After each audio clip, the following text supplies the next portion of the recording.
now, preview time. So let's take a look at what's coming your way.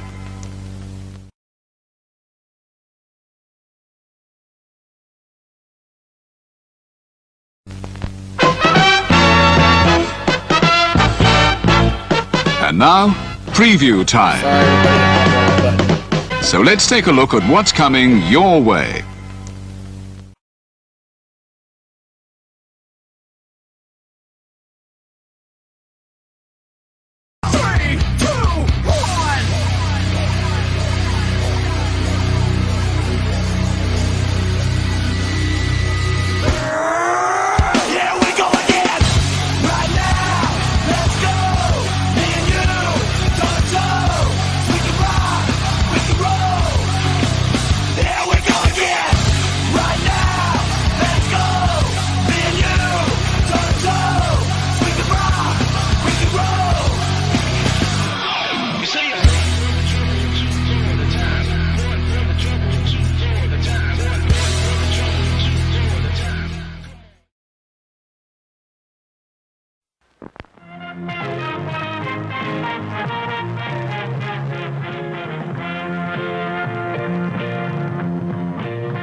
JMN Network's Multiverse of Media. For over 15 years, the recognized symbol of excellence and the standard bearer in coverage of sports and entertainment.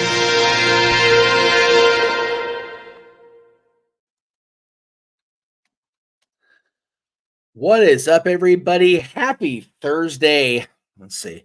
Everybody, Thursday afternoon, everybody. It is April 4th, 2024. It's my son's birthday. It's crazy.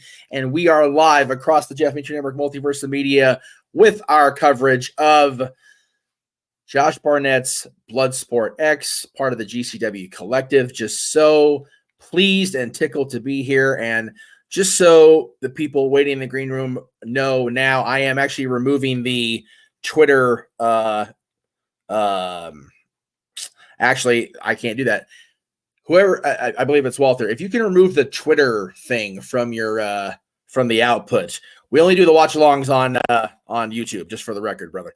Anyway, sorry, I just happened to see that. I'm like, I can't make it go away. We are live. We're going to be live all weekend long with our coverage of NXT Stand and Deliver, WrestleMania both days, the Raw after Mania, the Slammies, which is ridiculous and crazy, and I'm going to be up at 7 o'clock in the morning on 6:30 on a Sunday morning. After being open mic night till midnight. Good stuff.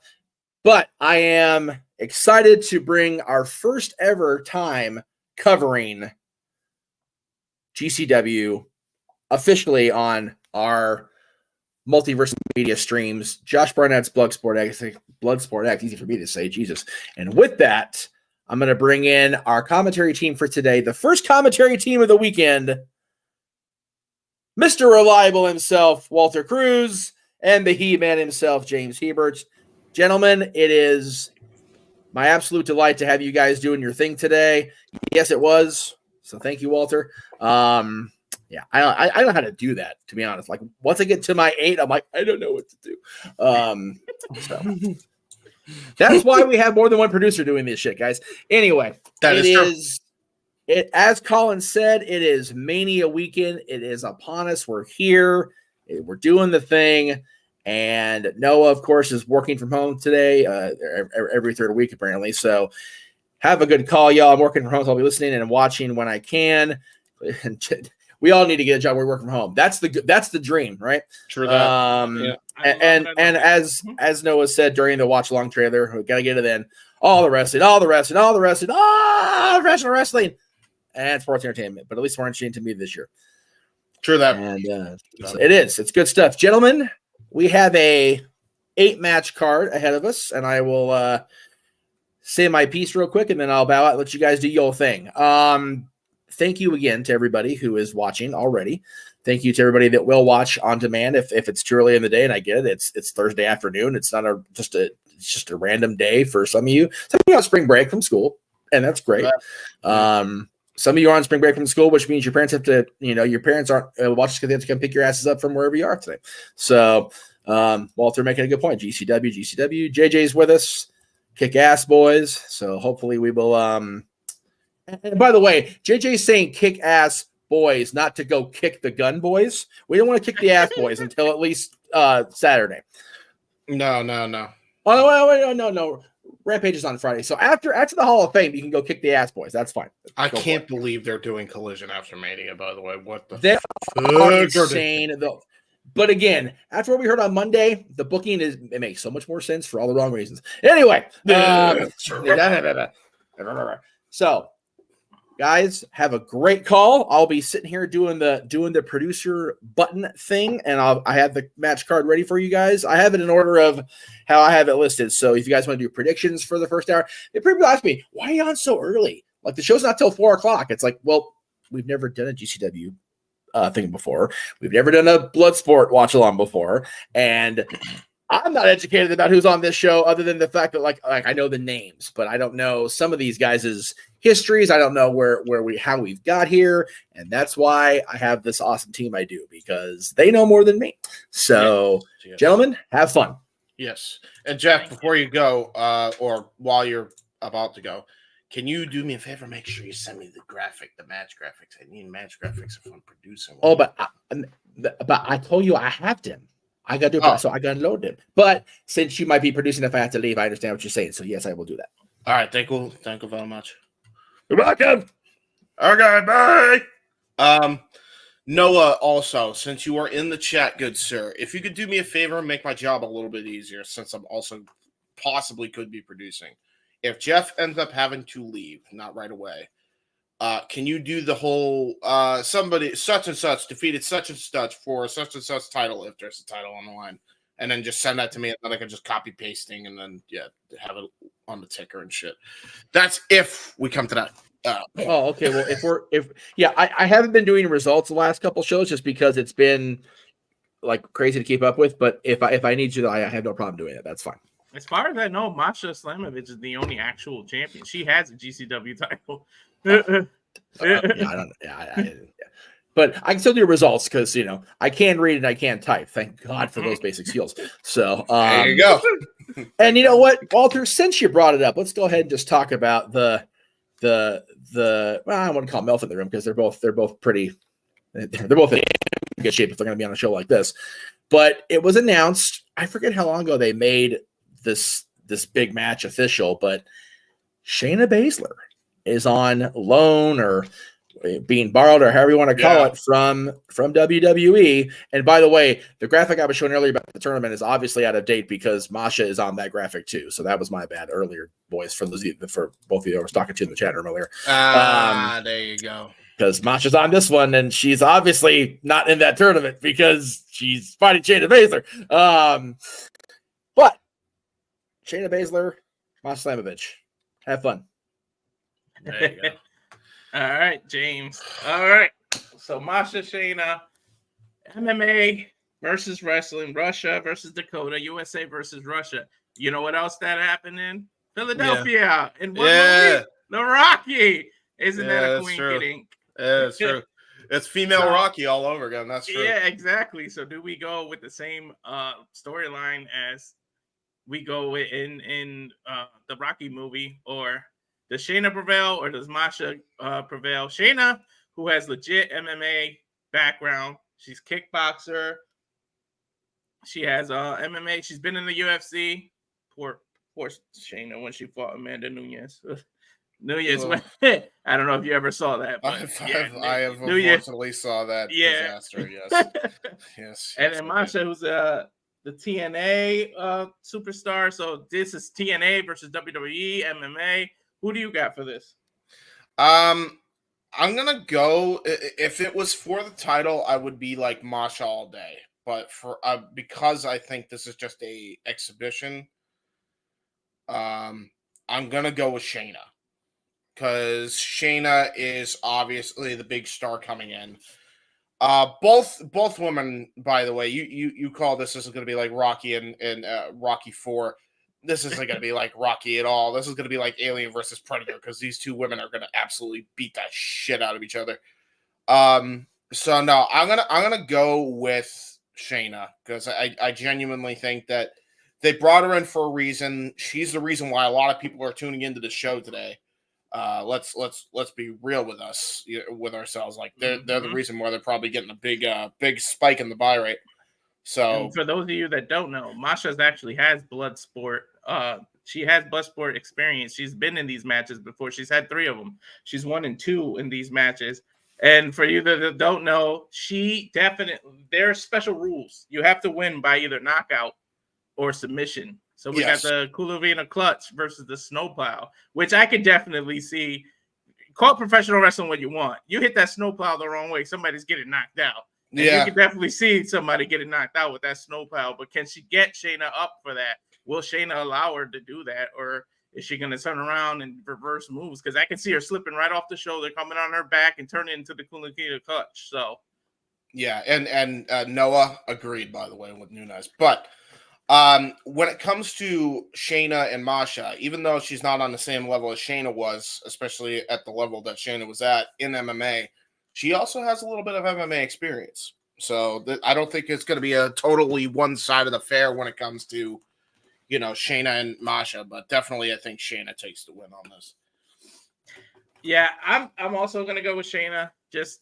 I hope, because why do this? WWE borrowed her out because they can't even, by the way, which is total BS that they couldn't find somewhere to put her in WrestleMania, that you have to lend her to an entire different kind of company special event to have her there. Yeah, and borrow her, but her and Zoe Stark, Shaina too. Like both of them, like they're a team and they're not even go for the tag titles or anything. Like you don't have a thing to do for them. I don't know. Ugh. And I'm not even sure. Is the JCW, because for you that don't know, Masha is actually a champion in Bloodsport. I mentioned earlier, she's the JCW champion, but I don't see it saying the title is on the line, like you said. So that's the only other reason I would go with GCW champion. No, her title is called the JCW. It's a different division within the GCW. Oh, there's JCW as well. So her title is called the JCW title. And we're not talking Juggalo Championship Wrestling, because that's why I'm like so lost after that one. God damn, the current JCW champ. She's gonna come out. She's gonna come out with the what were they called? The Deadpool. Yeah, you're gonna come out with the Deadpool from WCW '99. But what? All right. Do you think she's gonna knock Masha out or submit her? Because do we really see Masha as tough as she are? Did you see their match with Trinity and all these matches she's had in TNA? I did. Do we see this woman tapping out? No. That's why I say this is gonna be like Alien versus Predator, because literally as Killer Kelly did, you will have to, or as Masha did with Killer Kelly, you're gonna have to make this woman pass out in order to get a submission victory on her. That's what I think is gonna happen. She's gonna get the knockout via submission. That's what I think is gonna happen in this. But can there be blood in Bloodsport X? Well, yeah, it's called fucking Bloodsport for a reason. I would assume. It's gonna be like Paul Ellering talked about when they conceptualized War Games. I forget if it was on the War Games DVD or if it was on I forget what DVD it was on, but I'll paraphrase Paul Ellering. Women are gonna die tonight. Mm-hmm. I mean, that's these two, like you said. It's a main event for a reason. It's gonna be bananas, and I'm looking forward to it. I'm gonna go ahead and stick imagine them bleeding. You can probably count in one hand how many times you've seen females bleeding in any kind of wrestling or. And you can count this one on the same hand because it's gonna happen in this match. Yeah, I was gonna say the most famous one I have is JJ's favorite female wrestler, Candice LeRae, in a guerrilla warfare tag match, teaming with Joey Ryan against the Bucks, and Candice is the only one that bled in the face in that tag match. Just saying. Yeah. But we're both going with, what say you, Jeff? We're both going with Shaina. But if Shayna's really going to win, she's got to pull out the NXT version of Shaina. Not the main I was going to say, we need, as Colin put it, we need the Queen of Spades here. Like, we need that badass that lost that championship for about 20 seconds to what's her name? Kyrie before I went, okay, that's enough of that shit. So, yeah, we need that Shayna Baszler. And I think because it's not advertised as a title match, we will get that Shayna Baszler tonight. Yes. All right. So I'm going to go up in reverse order from the people. I'm basically going with people I don't know first, and then we're going with people I do know because it's just, whatever. Eric Hammer and Lou Nixon. Completely ignorant on this one, 100%. So, well, Eric Hammer is an actual Bloodsport veteran. He's 4-0 in this event. So he's been in the last 4 of them, hasn't lost. This dude is 6'6", 301 pounds, 15 years of experience, MMA background. And in terms of Big Lou, the age gap is ridiculous. He's only got 6 years experience, but he's a boxer, MMA, Muay Thai experience. So this one can go either way. This is knockout. If you guys watch Muay Thai, it's all knees. It's knees with a mixture of boxing. So this can go either way. And both of these guys are big people. This has got to be knockout. I don't see a submission in this. Yeah. This feels like a heavyweight brawl fest here. This feels like it's easily a Derek Lewis type of fight here. When Derek Lewis feels like actually having a good fight, stand up. Yeah, Eric also he looks like the real life version of Soda Pop Pinsky from Mike Tyson's Punch Out. Yeah. Oh my God, what a shout that is. Well, now I can't unsee it. So. Oh my God. Damn it. Bro, I'm calling him Soda Pop Eric Hammer. That's his new nickname, Soda Pop, boy. Son of a bitch. That's what I'm calling him now. Fuck yeah. Maybe he drank too much and actually got hammered. Not to take away from this, but Chelsea Green's on the bump over WWE World, and she pitched a loser leaves town match against Pierce for the role of general manager. Wow. That would be, Adam tweeted out of the hotel. Adam tweeted, I'd pin her and then have her escorted from the premises, and then he followed up with a picture of him with the 10 pads of gold. It's like, do not mess with the scrap daddy. Jesus Christ. Anyway. Sorry, I just saw it. I'm like, what the fuck is happening right now on the WWE Twitter feed? Dude, there are times where I hate Twitter, but that's one of those instances where I love Twitter. Yeah. All right, so for me, let's get back. For me, sorry. But just because of his experience, I mean, the man's already 4-0. Yeah, so this is just pull a name out of the hat, basically. But I think Eric Hammer wins, and it's by knockout. Yeah, I agree. If he's got that much experience, I could see that. Although, what do we know about Lou Nixon? He's only got 6 years experience, but he is Muay Thai. He's got a good record in MMA and boxing. And those who know Europe, he's from Newcastle. These English people are they're pretty tough. How old is he? Compared to Eric? He's in his 30s. I'll get you that in a second. Yeah, check that out because if he looks younger than Eric, so he's definitely younger. Eric can still squeak out the win, but I'm not entirely sure. I actually could see them going a time limit just because of how fucking crazy they are. This might be. He's so unknown. He doesn't even have a Wikipedia page. I had to dive deep to get the information I do have. Oh wow! There you go. Oh wow! Yeah. Well, hopefully, say how old he is on this. Hopefully, you've become famous off this, Lou. Right. Hopefully. Try it, Lou. We'll make you famous. Climb the ladder, kid. I know they call him maybe let me type in Big Lou because I know they call him Big Lou because Lou Nixon was also some kind of these boys must be lived in the 1800s. Yeah, this feels like a heavyweight type of bout here. Yes. Dude, this feels like already, and we haven't even actually seen the presentation. This is way better than Raw Underground ever was. Well, but yeah, Raw Underground was what it was. That's like the thing. That Raw Underground tried to copy this, to be honest. Yeah, no, that's exactly what it was. Yeah. I mean, to be fair, if Sham wanted to copy it, she should have just joined GCW. I mean, should have just been the manager. It would have run it better. Would have had better management, people who actually gave a shit. Yeah, you know. The GCW website itself doesn't even list his age. Man, I have no idea who this guy is, but he's gonna fight tonight. He's a freelancer, a singles wrestler from Newcastle. that he's a Big Lou singles wrestler, 6 years experience, and began in 2017 wrestling. And we don't even know his fucking age. Nobody knows his age. Nobody knows his age. He is ageless. He is time. Okay, I'm sorry. He's a Tony Storm. Go ahead. You're good. Go ahead. God damn. We don't even know his age. That's we just assume he's young just because he doesn't have the fucking crow nest under his eyes. Hey, yeah. I resent and resemble that. I agree. He only started in 2017, so I'm gonna guess he's maybe just above 30. Jesus. And remember, that was only 1994 right now, 30 years ago. You believe that crap? I just feel old saying that out loud. Dude, same. 94 was 30 years ago. Dude, my kid's 16 today. Fuck both of you. Just throw that out there. I feel old for all the wrong reasons today. All right, so I said Eric. You said Eric. I think we're all unanimous on Eric because he's. Yeah, I honestly don't know, so I'm going with Eric just because I don't want to feel. I don't want to be alone. Lou going get the dub just because we're saying this now. Right? Yeah. Right. That's how. I can't get that soda Popinski out of my head. Yeah. That's it. It's over my head now. That's it. Or he looks like he belongs to all this. Soda Popinski is going to turn into Glass Joe possibly if Lou right there you go. On him. All right, so this is the one that gave us the most trouble in the pre-show setup because we don't know how to say this guy's last name.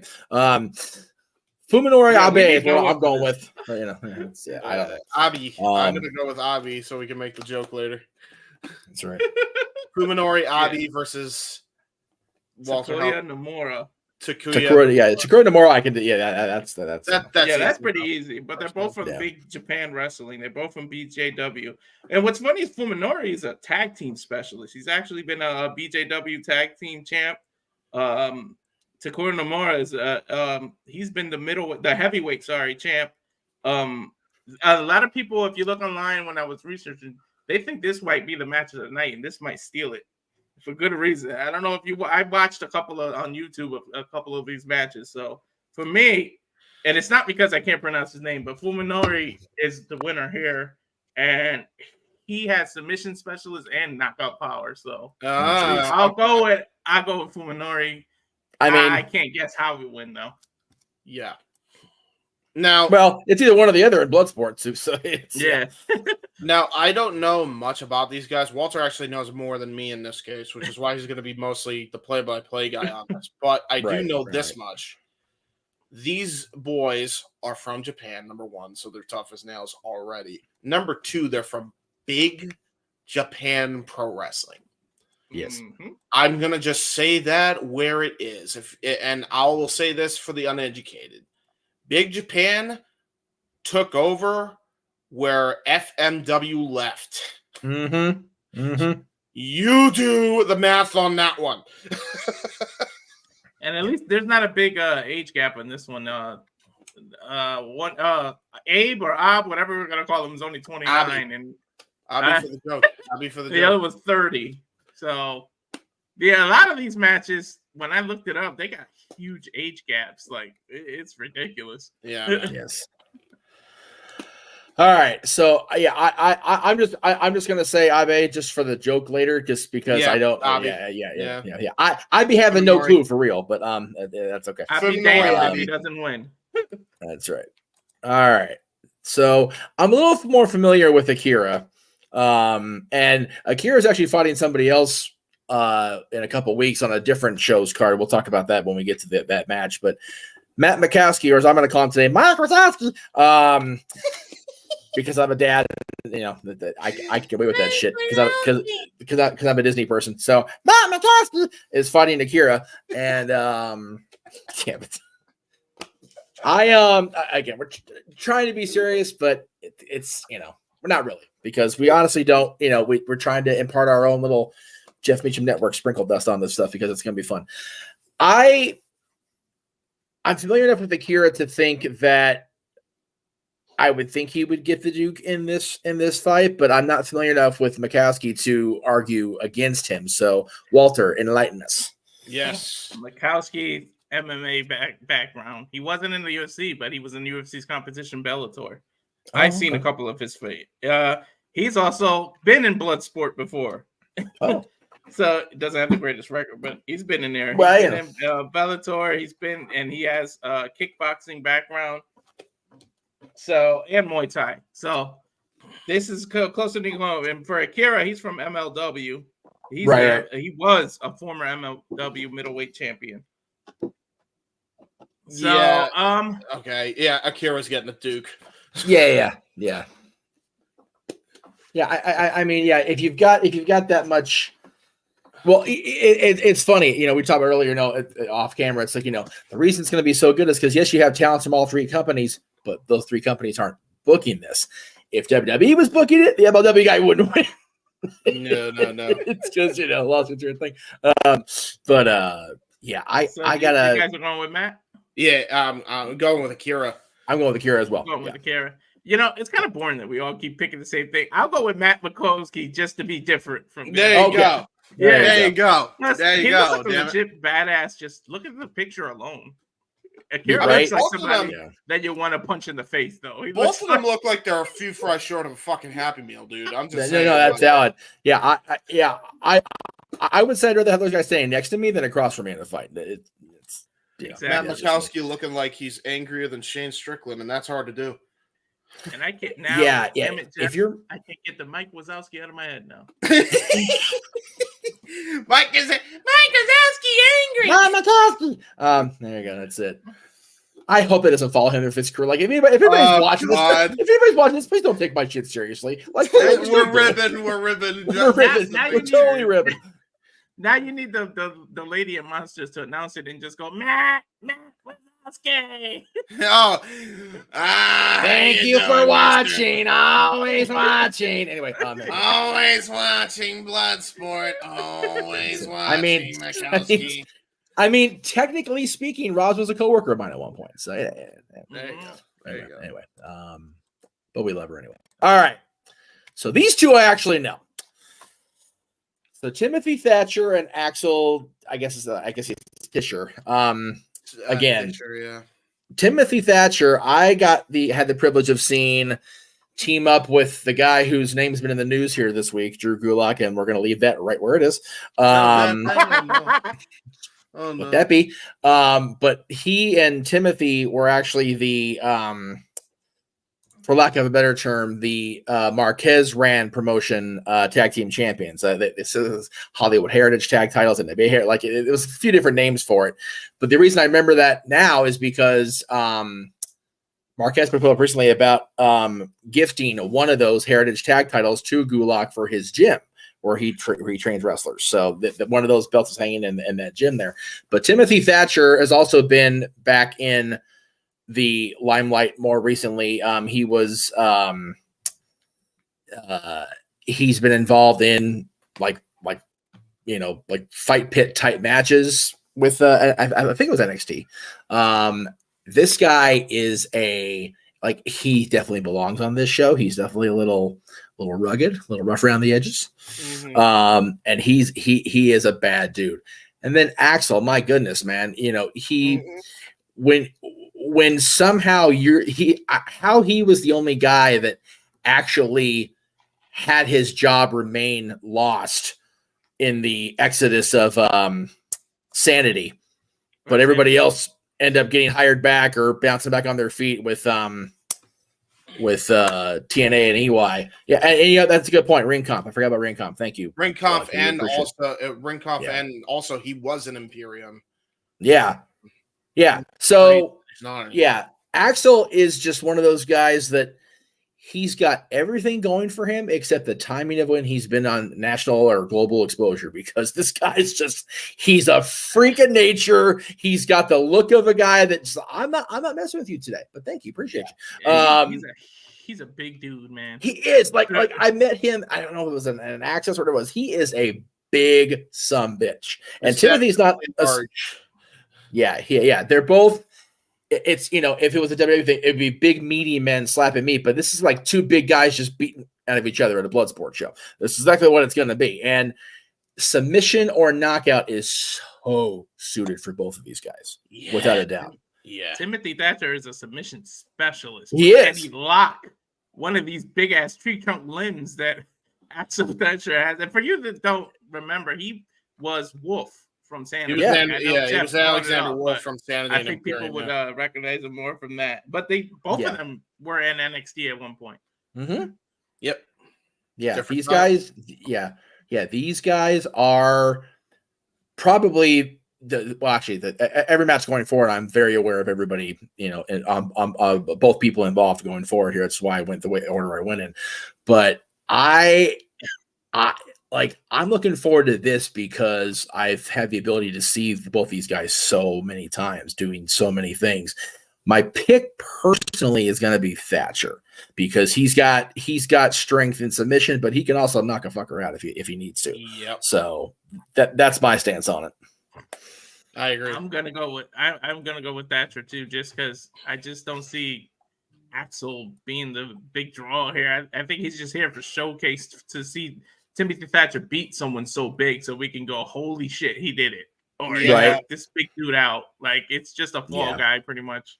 I mean, either way, I'm gonna be surprised either way, but because I feel like this is gonna be a hard hitting affair, but I'm gonna go with Timothy Thatcher because the history of both guys and being able to go to distance when it comes to a match like this, I feel like it's gonna be a crazy one. Yeah.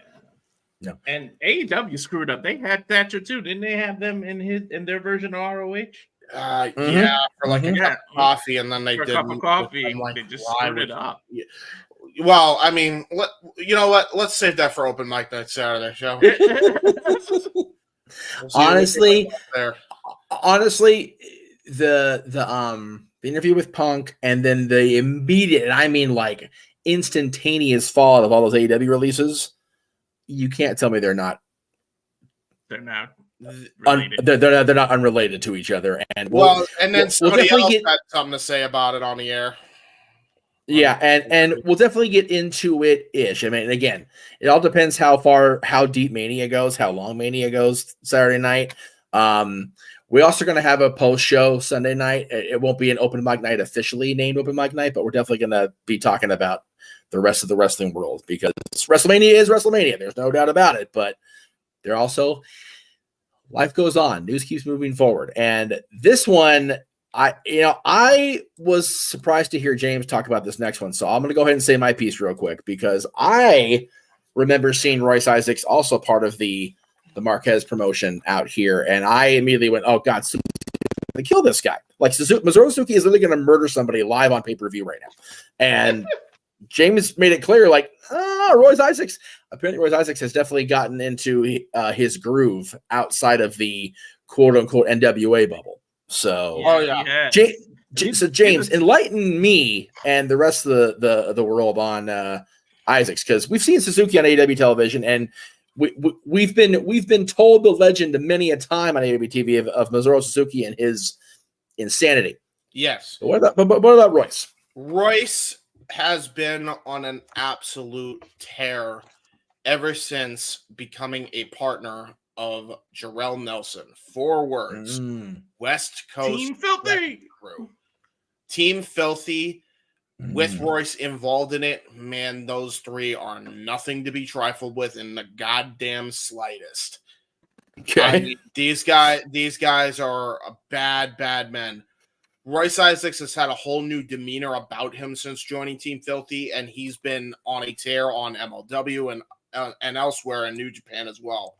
This guy is this guy is a whole different beast than when he was in David Marquez's promotion in NWA. Yeah. You would not even recognize this guy and how he conducts himself now since he's joined Team Filthy. That's why I think this is going to be a lot more even of a fight than I was thinking. Right. Than you were thinking, and a lot of other people were thinking because they probably recognize him from the NWA as well. Now, will youth beat experience? That's what I'm going to say too. Minoru has a lot more experience, not only in professional wrestling, but also MMA. He is a former MMA. I think even before a lot of this, he had a few fights in Pride. Yeah. So this guy's a bad dude if you're fighting in Pride. I mean, so he's what they call a catch wrestler. Yeah, catch wrestler. He catches catch can. He's also he's disciplined and strong style. He's got that MMA background. Yep. He's going to be a tough tough challenge for Royce, even at Minoru's age. Royce can get it done, but it's going to take just about everything that you can throw at him to do it. I think Minoru gets it. Yeah, there are very few people in wrestling that every time I see them as a fan, doing commentary, doing, stuff, whatever, legitimately frighten me. Suzuki frightens me. Yeah. He is a scary, scary old man. I first saw this man in WCPW, and he annihilated some poor fucker in the opening match. Yes. And like ever since then, I'm like, how do you beat this guy? And then I saw his match with Hiroki Goto. And it was one of the greatest, probably the greatest never open weight title match in history, by the way. If you have not checked that out, go check that out. Wrestle Kingdom 12 top to bottom, best card of all time. Yeah. You want to know how crazy this man is? Look at his haircut alone. Oh, you gotta be kind of nuts to cut your hair that way. Bro, you should have seen his hair when he was fighting Hiroki Goto. Dude had it it was in spikes. Dude, he can fucking stab you with his hair. That's how spiked. Yeah. It's It had the hair of a fucking shuriken from Naruto. Yeah. I wouldn't want to be Royce Isaacs pre-pandemic in this fight, but Royce Isaacs now, it's going to be a good one, as the worst NXT commentator in history would say. Now, it will be good. Believe it or not, in wrestling, he's such a legend. But he's been beat quite a few. He's like 30-20. Like in when you're around as long as he's been around, it's and when it's legitimate fighting, he has the rep because he's tough, not because and he's scary. But it's like Julio Cesar Chavez. You just went too far past your prime. The man was 89-0 before he finally lost. Julio Cesar Chavez. So So this one, I bet everybody in Anthem is going, God damn it, why couldn't we book this one first?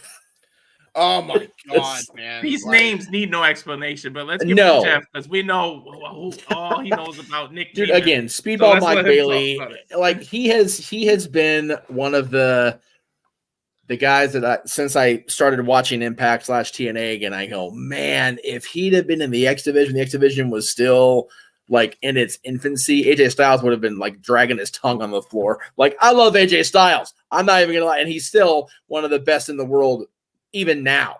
But Speedball Mike Bailey is on levels that I don't even think have numbers to them yet. Yeah. He's just so damn good at everything he does in between those ropes. He's just a phenomenal athlete.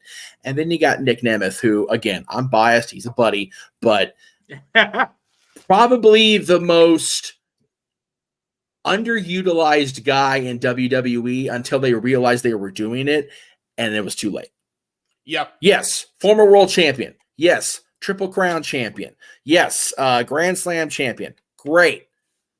But Dolph Ziggler was probably the best utility player I've ever seen in WWE. You could put him in there with anybody in that company, and that guy, again, we don't give credence to this dipshit up north, but you put Nick Nemeth in the ring with anybody in any company, they're gonna pop a 5-star. If they don't, that means he's truly lost his mind. Meltzer. Nick Nemeth. Nick Nemeth is Nick Nemeth is a special talent. There's Max, MJF and everybody, ha-ha about a generational talent. I will argue that Nick Nemeth, had he been booked properly, is a generational talent. Yes. Anywhere across the board. Yes. He just is. And these two guys touching for the first time at a Bloodsport show, which means they have to make make each other submit or knock one or the other out. That intrigues the fuck out of me because neither one of these guys are submission or knockout specialists. That's what makes it so cool to figure out. Well, that's not entirely true because remember, one of Nick Nemeth's first moves in WWE that he utilized a lot was the sleeper. He's a master of the sleeper hold. He's a former amateur wrestler. He's a former amateur wrestler. That's true. That's what I was going to say too. He's former amateur state champion. Credentials. State champion. Kent State. You got and then you got Speedball Mike Bailey, and he's got multiple disciplines in MMA and his agility for days. I mean, you're talking this guy knows Muay Thai, he knows kickboxing, he knows jiu-jitsu. So Yes. that's kind of the levels of experiences that we got here. But and you know what the what jiu-jitsu's downfall is? Wrestling. Yeah, Believe exactly. it or not. Yeah, exactly. When you know jiu-jitsu, to counter it, you got to know wrestling. Yep. And I will argue that of the two, Nick Nemeth is the better wrestler. Yeah, for sure. So and yes, Cleaver, I will agree that most Ohioan special talent, my dad being one of them. So there you go. There you go. Born but not raised in Ohio. His parents got the F out of there within a year and a half of his being born. Because California was a calling. So prediction wise, we didn't make picks. What you got, Jeff? Yeah, I was gonna say prediction wise, I'm gonna sound like I'm being biased to my buddy, but I'm gonna go with Nick. I'm gonna go Mike. I'm gonna go Mike Bailey just because his striking ability could easily knock a man out. That's valid too. It is valid, and the thing is, Bailey is so quick that Nick has to be chasing. Most of this match is going to be chasing to get the grounding in the wrestling, but yeah, I'm going to go Nick too. Okay. Believe it or not, a lot of people who wrestle can submit. I'm a big MMA and UFC. There's a lot of submissions that come from wrestling ground-based things that you can just switch to an armbar, switch to a triangle choke. You can switch to so much. Like we seen what Brock Lesnar did in the UFC. So, yeah, you have to remember something, Walter. Wrestling or sports entertainment, let me be clear, evolved from the wrestling prior to the 1920s. And prior to the 1920s, it was wrestling, it was grappling, it was those things. It was having these 4 or 5 hour, Broadways where the crowd would dissipate to there's the wrestlers, the referee, and like 3 people watching, and they're going, "Oh, we're not going to make money," or you're getting hurt and not being able to, wrestle for months at a time. It's like the Goldust Trio. We're like, we might need to figure out a better way to do this, and hence sports entertainment. It wasn't called that in the 20s, but it was. It was a carnival freak show basically in the 20s. Yeah. So the base, the baseboard, if you will, of sports entertainment, professional wrestling is that grappling style. So more often than not, if you default to that style, you're going to have a better likelihood of, winning a wrestling match, a wrestling bout, a catch bout, whatever you want to call it. So yeah, for sure. There you go. Billy Robinson's rule is 6 seconds for submission. Yeah, exactly. Zack Sabre Jr. is a great example of a guy who you put him in the 20s, he's gonna run circles around those guys every time. Yep. So great call, Noah. Thank you for tagging along with us. Yeah. He's actually in the Discord getting ready. Like he's actually like slyly watching. He's like watching my feed right now. So he's excited for the show. You can tell. That's tremendous. So the last match that we're going to talk about, again, we don't know the match order. This isn't New Japan, so whatever. But is one that features Mr. Barnett himself as he takes on Johnny. Let's give him the name of the promotion today. John Hennigan, Tough Enough 3 winner, of course. But he's literally been in every company that exists on the planet right now. Like seriously. So. But Johnny Bloodsport today. I hope he doesn't bring Taya with him. I don't need to see Taya getting bloody today. I'm kind of good. The old figure of speech, Johnny come lately. This is just Johnny change your name lately. Like that's right. That's right. Johnny. That's it. Johnny name change. And again, John's other butt. I love John. Like I have, he when he first started branching out and doing his own comedy stand-up routines or whatever, or like stuff like on stage besides wrestling, like I was there. It was, that's actually how I met Nick, was at one of John's stand-up shows. So, and it was me and Melina in the front row. Melina had a watermelon that was, carved out and spiked with stuff I can't pronounce or afford. So it's, but John is one of those, again, special talents. And I think that if we had got John in our lives from anywhere but Tough Enough, which by Tough Enough 3 is like, okay, this concept's kind of here, but okay, sure. Johnny Bloodsport, there you go. I think he would be better appreciated. You know, and again, you know, it's very easy to default on picking on the booking of the past in WWE, but you know, Bischoff's assistant, and then freaking Mercury's partner, which was, you know, Joey Mercury kind of is who he is, better or worse. I forgot about the Bischoff thing. Oh yeah, Johnny Blaze before they went. How about Johnny Nitro, since he's Bischoff's guy? You know, yeah. I actually just watched it recently. And then Vince hated it. Oh, he did. He absolutely hated it, and it's like, you're booking it there, old man. You know, what you do that for? Anyway. And again, Josh Barnett, you know, I mean, this is his sandbox. We're all just playing it today. So, but I am of the belief that this is going to be probably the one that surprises us, because we all know that Johnny is adept in multiple styles. So it's documented, and you know, Josh Barnett created this little platform we're on tonight. So I think Johnny is going to surprise people and definitely show that he is capable of more than just being the guy we're going to see tomorrow night at Ring of Honor that is going to be fighting Dalton Castle. The boys list Dalton Castle, by the way, another release that just goes, okay, like I get it because he's not using them anymore, but good to see Big G in the chat room. We'll see. Big G will be out at WrestleMania weekend this weekend. So him and Walter are hosting a No DQ meetup on Sunday. So we'll plug that shit later. Johnny he's parkour before parkour became a thing. Like some of the stuff he does, and people forget, you know, he boxed. He has a boxing discipline. I mean, I did not know that. So there you go. Yeah. And it's like recent. He's only 1-0 in boxing, but he boxed, and it was in like 2019, I believe. So it was recent. Yeah, so, he won a boxing match. Yeah, so it's a pushover as people think. Right. Yeah. Okay. We'll see. So again, I'm. So we know he can box and he can do parkour evasive moves. So therefore, he should win, right? Until Josh Barnett goes and clocks him with a fucking elbow, and then he's out.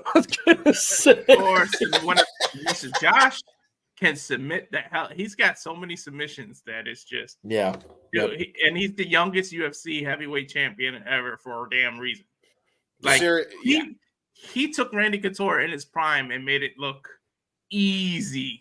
Right? And this wasn't 50-year-old Randy who fought Brock Lesnar. This was hardcore, like before Chuck Liddell got a hold of him. Randy Couture. Yes. This is UFC 36. We're at 300 right now. That's ridiculous. Oh my god, dude! I remember 200 where he retired Randy Couture. Yeah. God damn. Yeah, Randy. Yeah, and yes, the Randy Couture that Brock Lesnar beat was not in his prime, but it was still Randy Couture. He was still doing Randy things. And that sounds bad. He was doing couture things. No, that's bad. God damn it! Your name sucks, Randy. God damn it! Because I can't say couture because that's like fancy, and you can't say it's Randy because then he's horny. So it's like either way, you're screwed, Randy. What was his nickname? I forget. Something America. The natural. Yeah, he does the natural things. Oh no, that also sounds. Nope.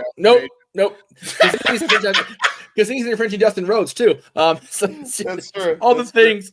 Well, it's better than doing the other things in TNA. You know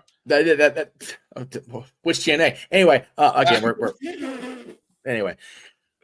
Randy Couture losing at any point, he was still Randy Couture, but this guy beat prime condition Randy Couture, and granted that was a while ago. And Josh Barnett, definitely not the Josh Barnett you would have seen in UFC, but there's a reason this platform exists because it's got that edge to it, that grittiness to it, which is why the graphics are so very different from everything else we're going to see this weekend.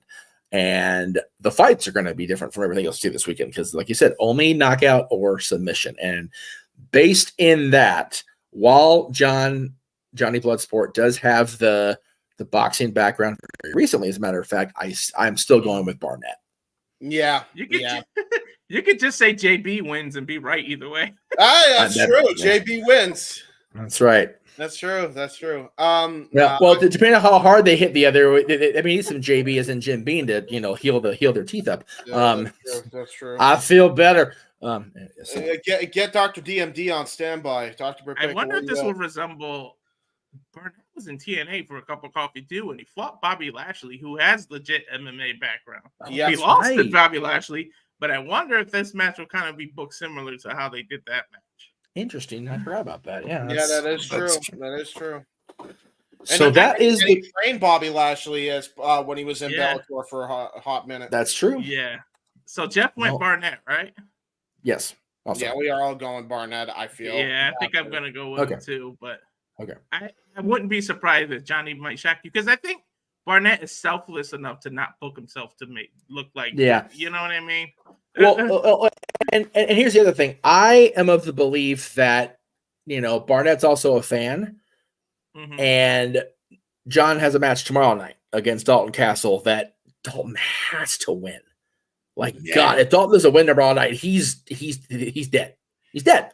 Yeah, he is. So I mean, he's already been on death's door. Even and releasing the boys before this show, it's like, dude, what the fuck? Yeah. That's one of those booking decisions. I go. Actually, you know what? Just release him after the match and have Johnny beat him anyway. Who cares? Yeah, I mean, it's one of those. When that happens this week, I'll go. I'll take Punk was right for 200, Alex. Yeah. What? Because he's so damn good, and he is, dude. You know what's, and the boys are they were such an integral part of his presentation that if he were to win, it would make sense that things would get back on track. And oh nope, the boys are gone. So now what, dude? You know what's crazy too, and as flamboyant as his presentation is, bro, he would have thrived in an environment like this, dude. His wrestling credentials alone, he would have thrived. Yes. I wish he was in this. Take it for what it is, grain of salt. But the one positive of these releases that Tony did is what I'm hearing and what I read, and it's all rumors. Again, it's not us reporting; it's just rumor. At least he's not doing 90-day, what do you call it? No complete clauses for them. Well, they're able to sign wherever they want. Well, okay, that was different with Punk, I think, because it was Punk and Punk quit. Beat around the bush. Well, right, yeah, and I think, and even if he didn't quit, if he was released, it was still a at least 2 months. But yeah, he was able to walk on the Raw the day after Wembley, yep, and Dude, but even with these new releases that he just did, from what I'm hearing, they're not going to have anything holding them back from going the next day and work wherever they want. The only thing holding these guys back is their own heads. Because the people that released, granted, they're not going to be on the marquee Saturday or Sunday. It's not going to happen, at least not now. No. But every one of them has potential to do something, whether it's work in WWE, whether it's be a producer. Because a lot of these guys that are, there's a couple of people I remember. I don't remember the whole list, but they're all young enough, or they have enough experience if they aren't young enough, where they will thrive wherever they land. Yeah, think about it. By the way, it's making a lot of money off the books. You better call Scott Demore and have somebody there for you, man, Tony. Yeah, right. Exactly. Can we also just say, because we want to save what we're going to talk about for that on like that, I'm sure. Let's talk. Who do you think would thrive in an environment like this? Because I got a few names that pop into my head when I see something like this. Okay, well, we got about 5 minutes. Go for it. One name. What environment? Bloodsport? Yeah. One name that I think would be a big star rising out of something like this. Arthur Ruas. Anybody remember him? Vaguely. He was in NXT. He was in Ring of Honor for a cup of coffee. He did a bunch of appearances on AEW Dark. This guy has a Brazilian Jiu-Jitsu and Muay Thai background. And he is very disciplined in those, and he's a great wrestler. He's actually a very underrated worker. I'm shocked that I'm not shocked he didn't do much in AEW, but I'm really shocked he didn't do much in NXT. He should have done a lot. Yeah. No, I agree. If you take injury and age away, Kurt Angle would be perfect for this. Oh my God, yeah. Angle for sure. Chad Gable. Mhm.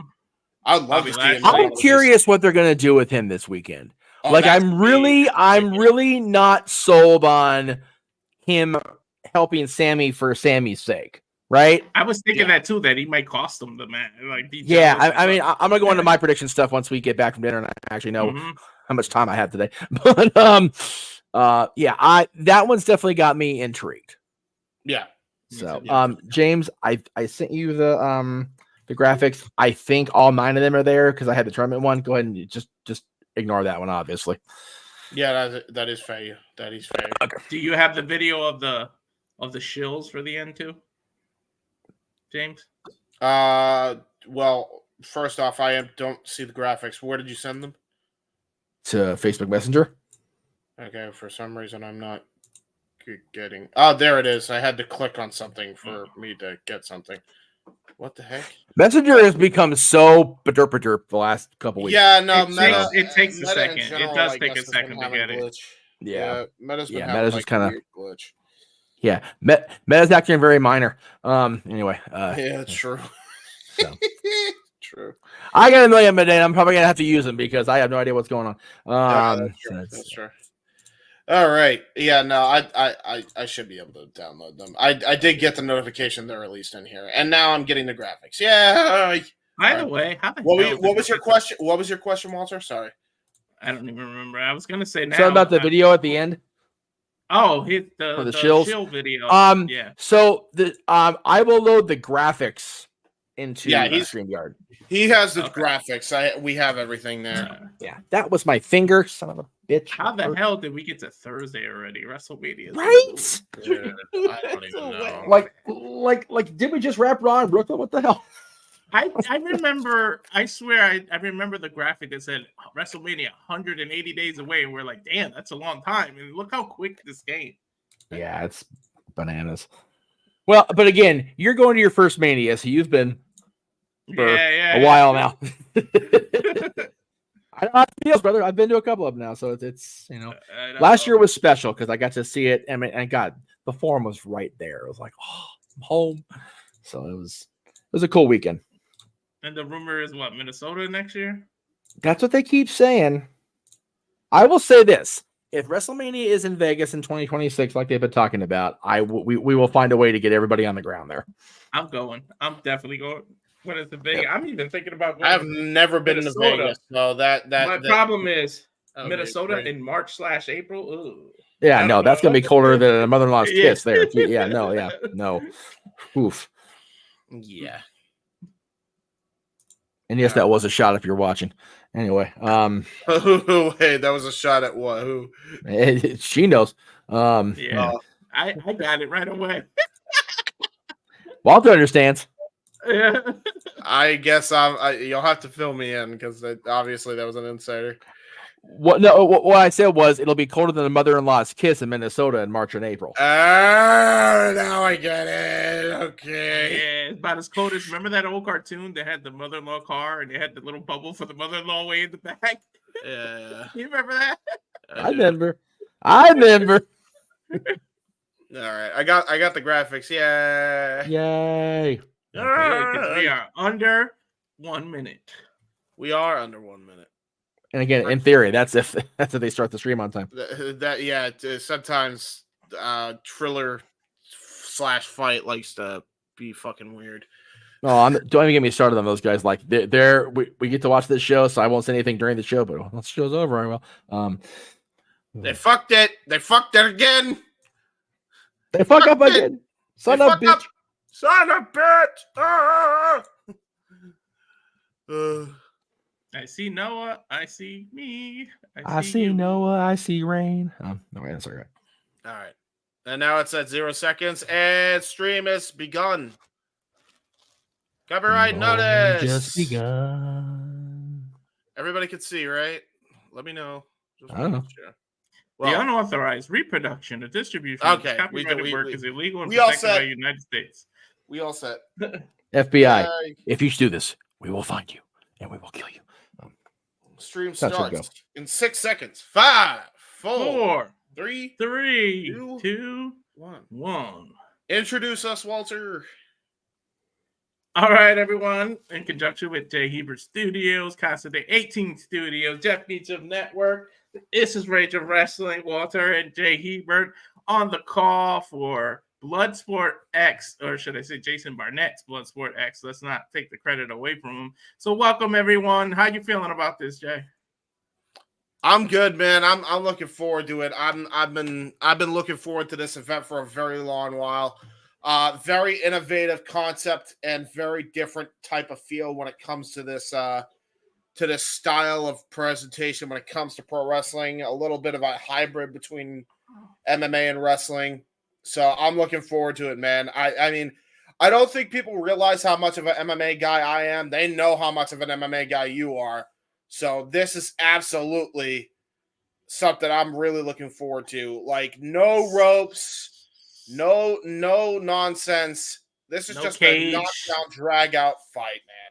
It is. I just got a shot of Frank Mir, man. He's an MMA legend. Like, yeah, I'm looking forward to this, man. I really am. I'm getting hyped just by this beginning video alone. Is that Slipknot they're using? I can't hear it. Do you have your thing deafened? I hear it like really low. Yeah, I'm not sure why it's that low. I had to like turn it up to like. No, you should be able to hear it. I don't know. I hear the music. It just sounds low. Oh, that's probably because you have it turned way down. Just turn it way up and you'll be able to hear. Don't turn it up too loud to where you can't hear me though. All right, here we go, ladies and gentlemen. It's time. Yeah, I can hear the crowd cheering now. Here we go. I wonder what they're gonna fit. None of us know the order of the matches, so I'm just looking forward to. As we GCW chants raining through this arena in Philadelphia.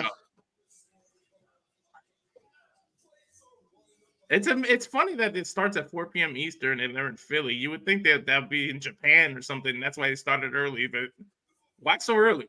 Why not?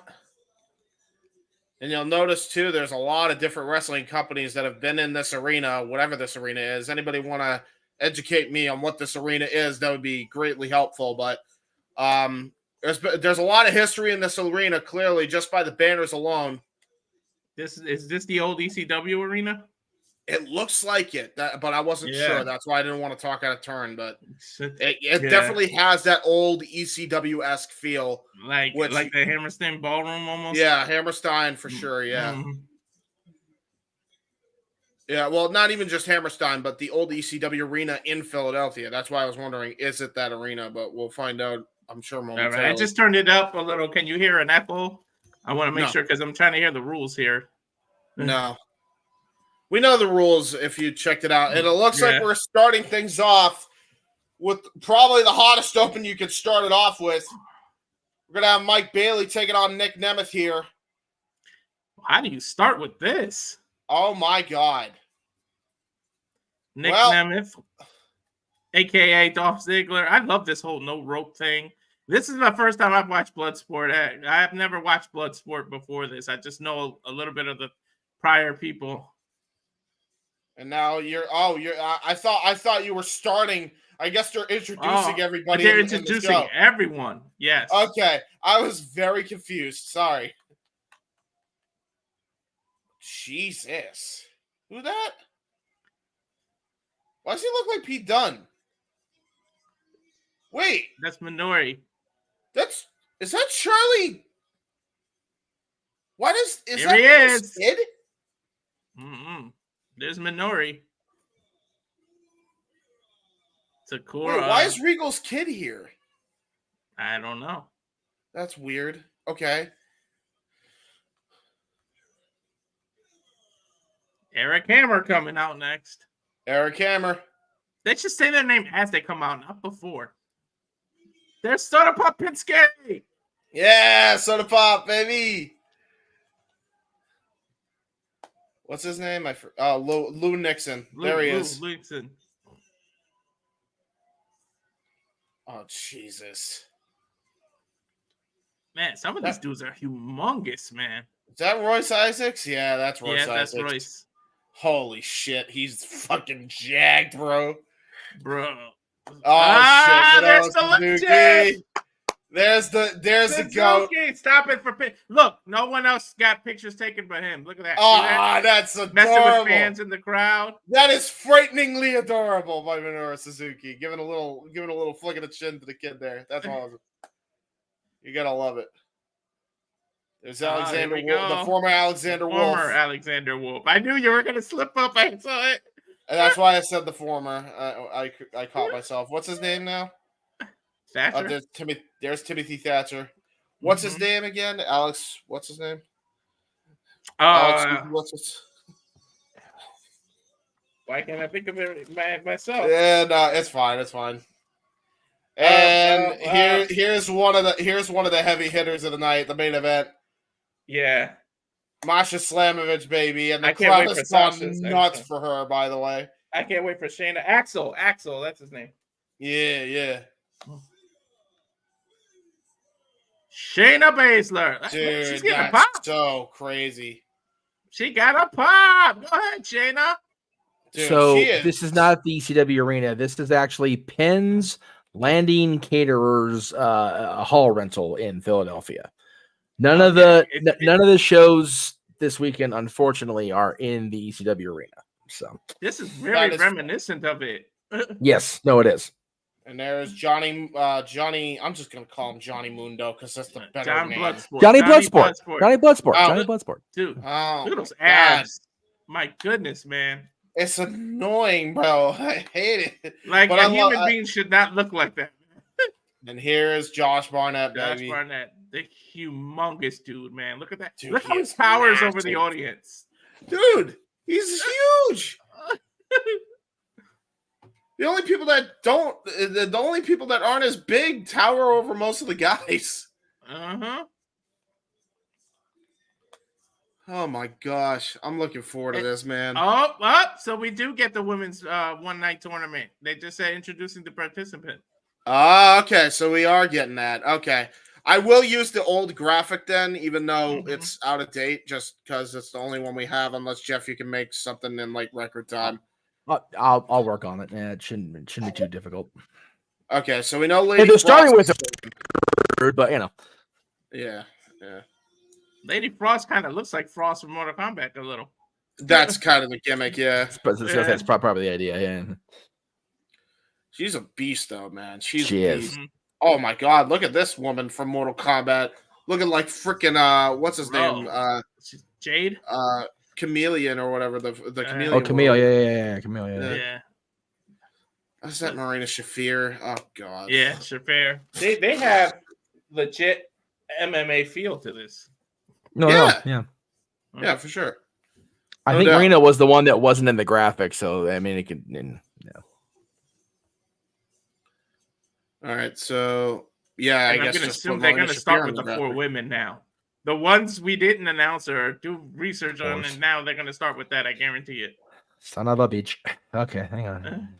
Well, if they're starting with that, I got it. Bloodsport chant. Man, this crowd is hyped for this. Bloodsport. Let's go. I'm hyped for it now, too. I'm looking forward to it. If I wasn't already looking forward to this crowd's definitely got me into it now. This is the first watch along of the week for us too. Oh, we got so much going. This is how you start. I'm loving it. Yeah, man. I'm loving the MMA feel to this already, man. Like, I love this. Who stayed? Who stayed in the ring? So everybody's leaving. So maybe it's not starting with this. Let's hope to God. Somebody stayed in the ring, but they flipped the camera off them. Oh no! Yeah, so we don't have no idea, Jeff. We'll wait. Let's wait until we actually see a competitor walk out to the ring. Dude, the anticipation is killing me. The first fight, and it is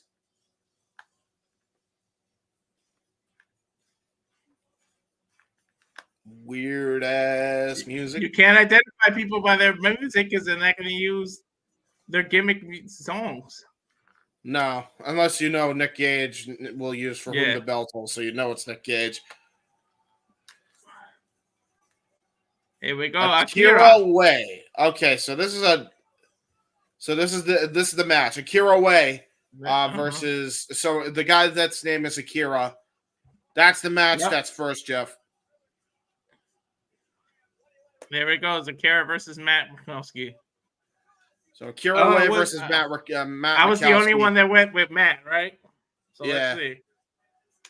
This is gonna be the first match. We have different takes on this, so we'll see what happens. Mike Wazowski, Former MLW middleweight champion, stepping into the ring. And meanwhile, he's gonna go up against a mean-looking dude and Matt Makowski. Matt Makowski. Don't forget, legit MMA background, kickboxing, Muay Thai. Look at his gear; he's wearing it. Oh my God. I'm feeling good about my pick just on the entrance alone. Yeah, he's got knuckle ropes for hands, which are technically legal. You might be right. Yeah, I think Matt is gonna oh my God, this dude's about to destroy this fucking guy. That's reminiscent of the Thailand rules of if you remember the movie Kickboxer with and the end he put it in glass. That's exactly what his hand draft is with. Just without the glass. Oh my God, his skill! There's his Muay Thai kick on the stand up. He did a little showmanship with the stand up. That alone makes me worried for Akira now. I thought Akira would have had this in the bag, but oh boy. Here's the introductions. They're hitting us with the introductions. I'm scared for Akira now, man. You might have had the right pick all along. Man. Pittsburgh, Pennsylvania. There's no colors like MMA. There's no red corner, blue corner. This is as barbaric as a sport as you can get. There's a reason it's called Bloodsport. I think we're about to see why. Because Matt Makowski looks like he's about to come in. And by the way, for all the things we said about you having the similar name to Mike Wazowski, I apologize. Now seeing this. All right, here we go. Oh, He's Jesus. Starting off, Jesus. Hot and heavy with the Muay Thai fighting style. See, I almost want to say Makowski, but it's Mike. Mike, I'm just going to say Mike. Mike with a couple of knees and kicks starting it off. Akira trying to get a single leg. His name is Matt, though. Yeah, his name is Matt Makowski. Matt. Akira with a rollover. I thought he was going to try to turn into a front face sleeper, but yeah, he's trying to go for a cross arm breaker. This is the issue, too, with having ropes. You don't have any grip when it comes to the submission game. So this is what I initially thought was going to benefit Akira when it comes to a contest like this, because he's especially now that I know he has the ropes, because it limits your mobility to lock in a submission right away. And you don't have the cage to bounce off of like UFC. You can't climb. Nice takedown by Akira. Ground him down. Great. Yeah, it was almost a spine buster like takedown. And now look at this. Oh, trying to go for an armbar, though. Look like he's trying to go for a leg lock. Yeah, you like transition from an armbar into a leg lock. Yeah. You get so close to this corner. Oh! That's like that's at least a 4-foot drop off the ring apron. Oh, nice great snap suplex. I think his wrestling came in there. He almost looked like he was trying to cover him, but then realized there's still covers in this match. Yeah, now he's trying to use those ropes and get some body shots in while he has the waist lock in. Nice reversal. Great reversal. Akira with an armbar. Ooh. To the side of the ear. Could bust an eardrum real quick. Yeah, hammer and anvil is a good way to have your equilibrium staggered here. Well, look at those body shots while he's on the ground here. Nice rolling. There are those knees right to the side of the ribs. Oh! Oh my God! What a shot right to the head. Elbow to the face. Akira looks out already. Yeah, this is the striking game definitely favors Makowski. There's a nice TNA kick into a spinning heel kick while he's on his knees. Ouch. The referee checking on Akira now. Matt just picked him up like, nah, you don't get to check on him. I'm about to knock him out. Good headbutts by Akira. And he knows it too. Those headbutts had no effect on Matt at all. There's those strikes right to the gut, right to the head. Miz needs to take a lesson and see how you do some kicks. These are kicks. Oh my God! Oh, Dragon Screw leg whip though by Akira, catching the kick. He baited Makowski in. Now trying to go for a regal stretch of sorts, I think.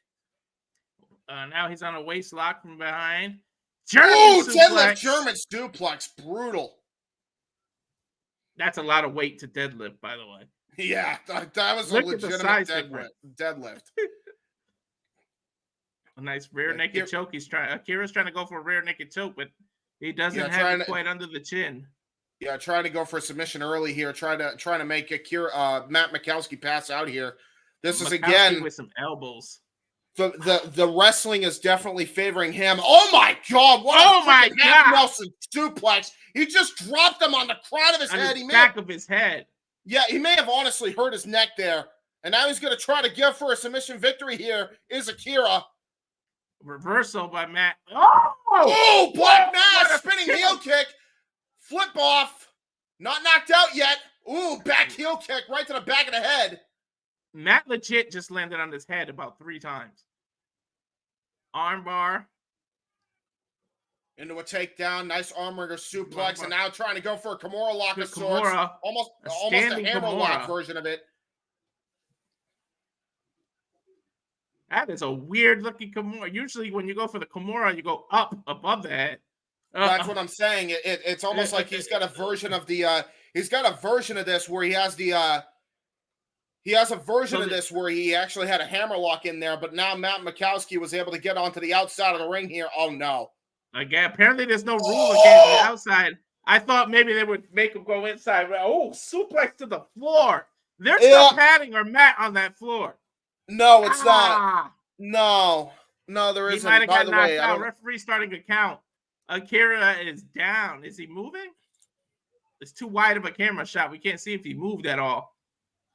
Dude, Matt legit looks like, oh my God. Okay. Akira's back in. Jesus. Oh, the tip. He basically hit the tip. Yeah, Trouble in Paradise. It's over. It is all over. Akira is out.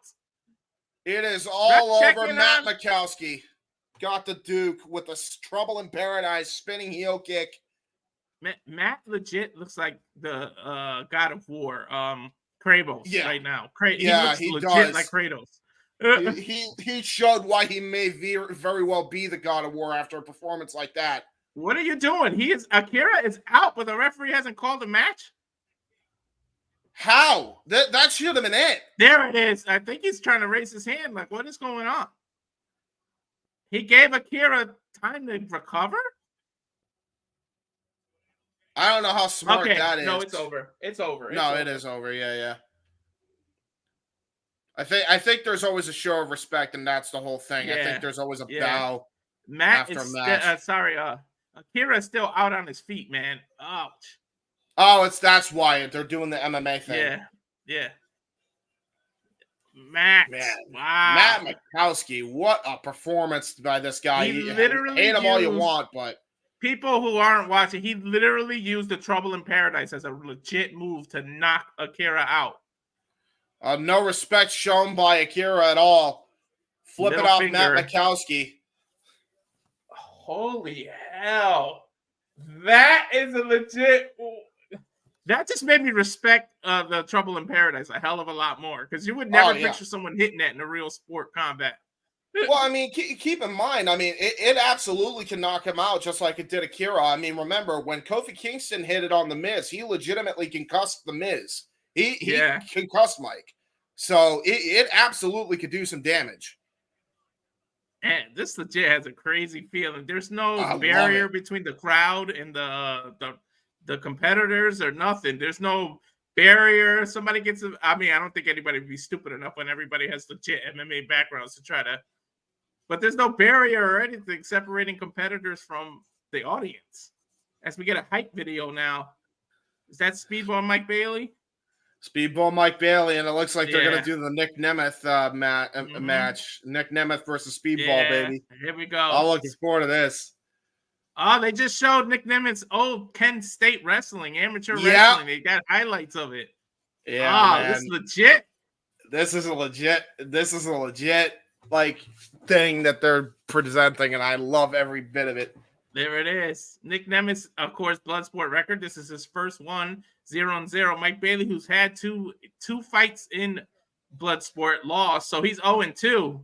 So is Nick really gonna make him go 0-3? Yeah, that's fair.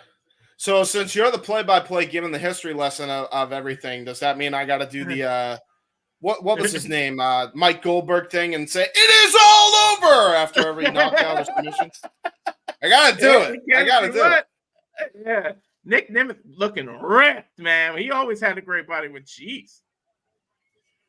Yeah, man. Nick Nemeth has gotten a whole rejuvenation ever since being released from the WWE. He's actually had a whole rejuvenation of pro wrestling, and you could see it in his physique, man.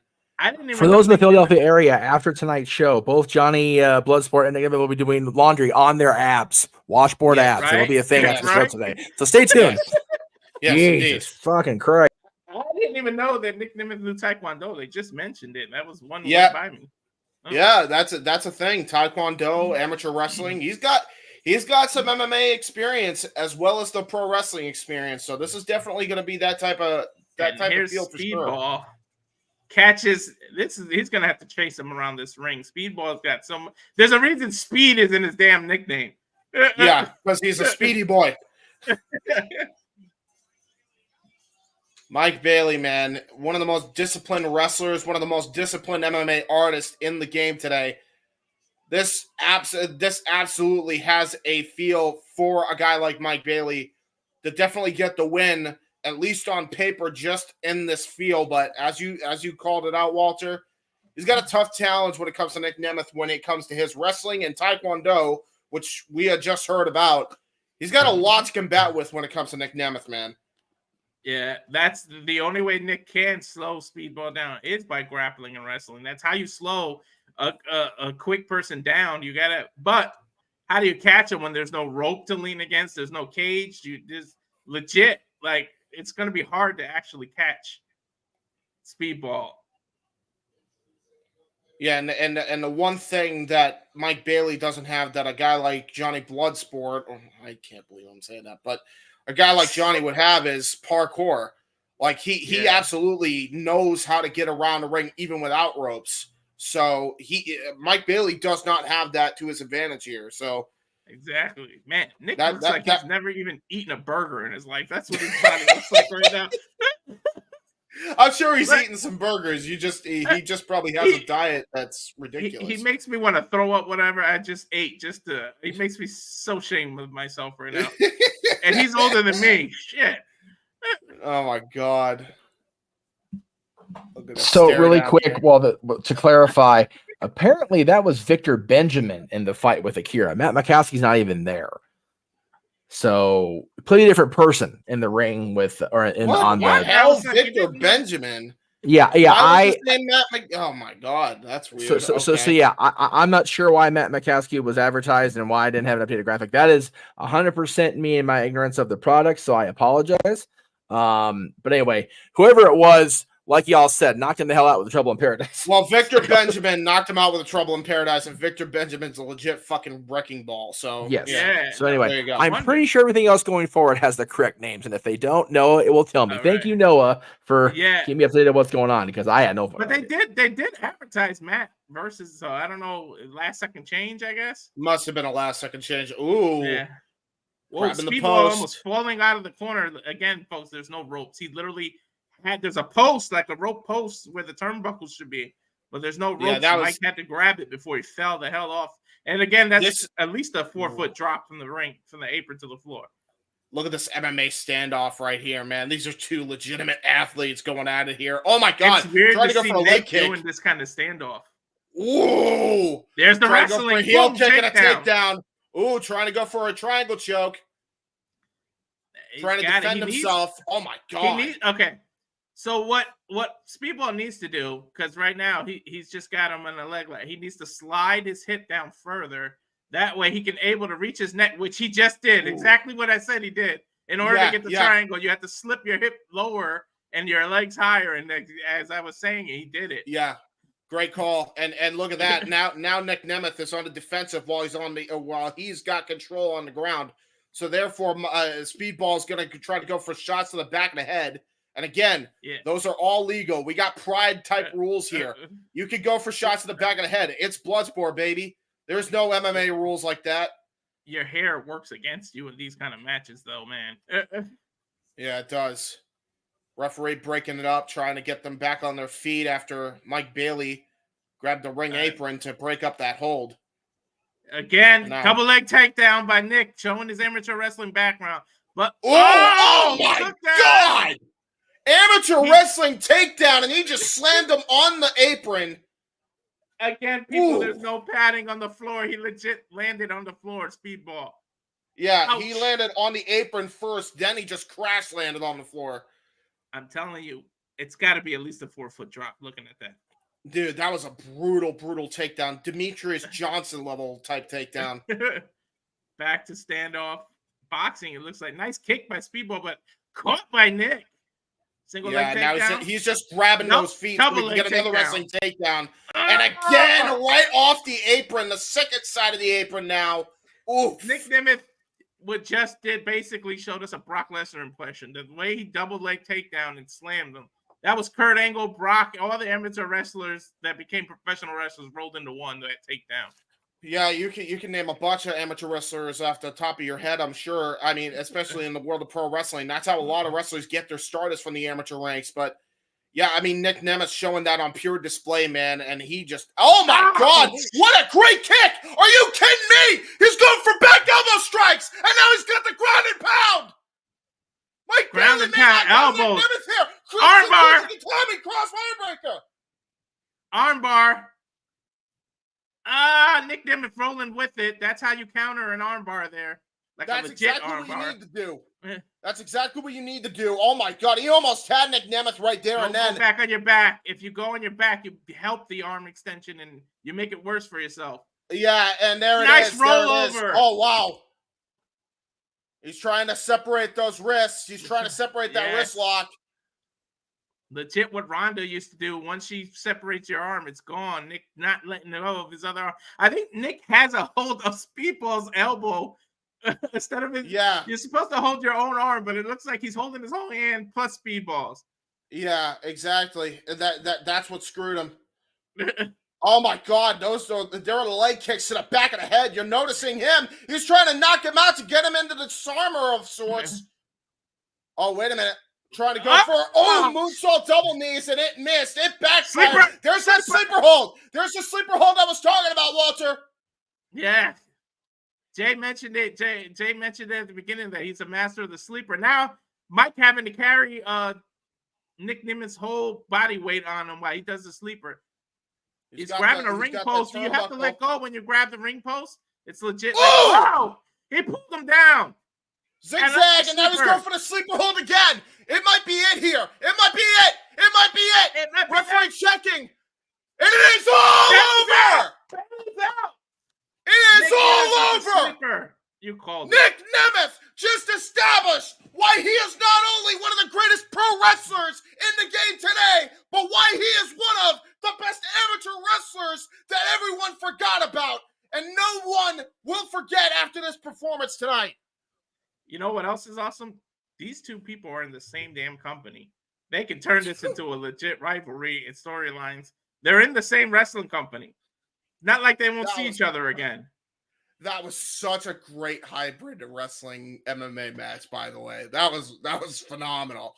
That was awesome. Of all things, I honestly didn't see him doing a zigzag in this kind of match. Yeah, man. Well, I don't even know what he calls it in TNA because I know it's probably not the zigzag, but that was great. Zigzag into the sleeper, into the freaking full rear naked choke was awesome. And the crowd cheers the winner, Nick Nemeth. Wow, what a fight. So Speedball 0-3 in Bloodsport. Nick now 1-1. Let's see if they show each other respect.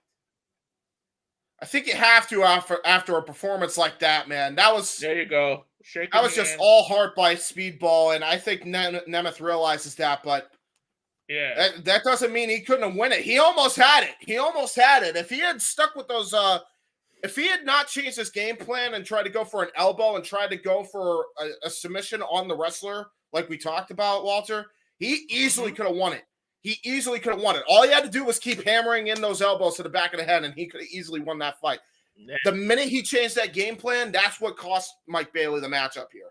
Exactly. If Nick didn't hold so tight, he would have got armbarred. If he legit got that armbar, it would have been over. Absolutely. There we go. I guess the one night 4-woman tournament here. That's awesome. Yeah, the zigzag is now called the danger zone, for the record. The danger zone. Gotcha. Okay, so we know he's a fan of Top Gun and Top Gun Maverick. There you go. I was just gonna start singing it. He is the thing. Yeah, exactly. Let me just say this. If anybody was curious about these guys calling the Tyson Paul fight, like, I'm here for that. That shit was great. The call on that match alone sold me on that pay-per-view now. Yeah, man. Good job, guys. Thank you. I appreciate it. Okay, so would you rather I use the outdated graphic or just go ahead and leave you guys on? If you have it, yeah. If you have the updated graphic, use it. No. I said outdated. Dude, would you rather use that or just fuck it? Yeah, just use the updated graphic. We needed to keep track of the names alone. Yeah, we'll figure it out. We're gonna be quiet just for a second, folks, so that way Walter can get the names here, so that way he knows. I just want to know: are they got all 4 at the same time, or like 2 and then 2? I think it's gonna be 2 and 2, from what I understand, and then the finals are gonna take place on this show. I would imagine that's how it's working anyway. No, she isn't coming out with this song. Lindsay Snow is the one replacing, or no, is she replacing? Lindsay Snow is coming out with 1,000 Miles, and you can't say shit because she will legit knock your ass out just for making fun of that. Bro, honestly, if you're going to come out with that, just use my version that has Cole Rowland's guitar in it. Wow. That makes the two together. Just use that. I'll send her this song after the show, actually. Like, what of all the songs you thought you would hear, this coming out? You know what this means? This means she might take the whole thing, because that means I have a happy song, which means I'm gonna annihilate you. For some reason, staring at her reminds me of Luna Vachon. Remember Luna Vachon? Yeah. Yeah, very Luna Vachon type of hairdo. I can see the resemblance. Yeah. Use everything. Barefoot? Is she going barefoot? Oh, okay. All right. You can tell she's got the Muay Thai if she's going barefoot, by the way. Hell yeah. I love that. Too. Here's Frost. And here comes Lady Frost representing AEW and Ring of Honor. Lady Frost is definitely not one to be trifled with. Got MMA experience, got amateur wrestling experience also, and she also she's been around the block a few times when it comes to the game of pro wrestling. She's a very underrated wrestler, man. I'm telling you that right now. I know. And I wonder how the negotiations go with each company to be able to let all these people, right? Like literally every other company is represented in this, and I'm here for it. Yeah, I'm here for it, man. I'm loving it. Okay, so it's Snow and Lady Frost first. Yeah. Which is ironic, Snow and Frost.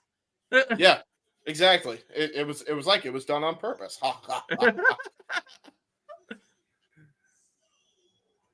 Lindsay Snow and Lady Frost.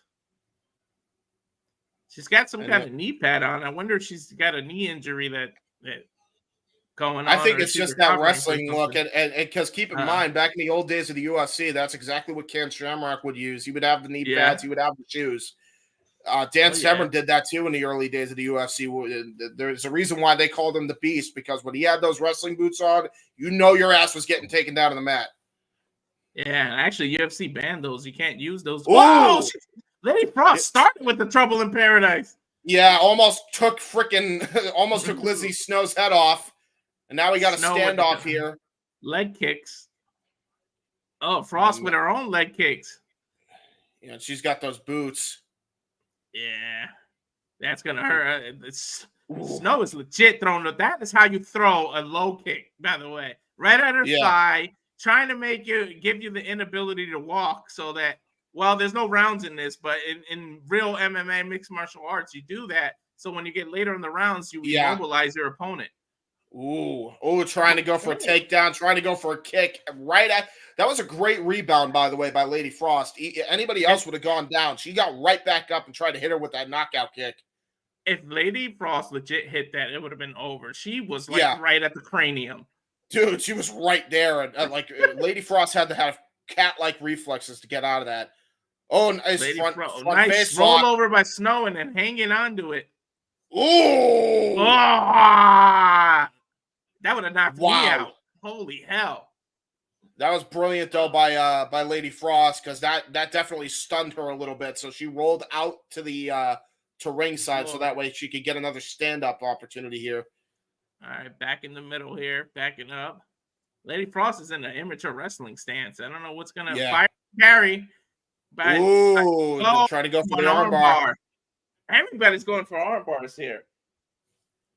Well, I mean, it's a time-tested move, not only in wrestling, but in MMA. I mean, why wouldn't you go for a move like that? Nice cartwheel into the sleeper hold. When have you ever seen a cartwheel turn into a sleeper? Lady Frost pulling out some moves. Hey, you remember when AEW did Jake Hager and Wardlow? This entire event already has put that to shame. Ooh, nice side slam counter, though. Oh, now going for those raining forearm shots. She literally did a Superman forearm jump down on the ground. She did. Now trying to go for it. Looks like an Indian deathlock, and it is all over. I think she tapped. Frost tapped from a knee bar.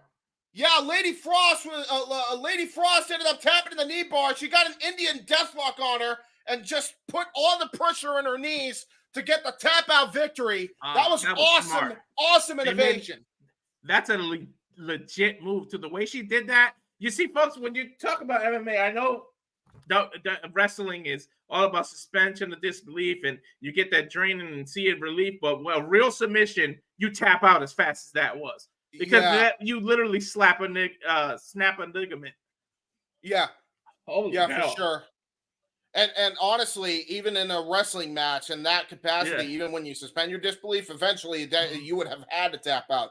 She had that Indian deathlock on tight. She was putting all the pressure in those knees, but she was putting her foot right in there. That was brilliant countering by Lindsay Snow. That was a great win.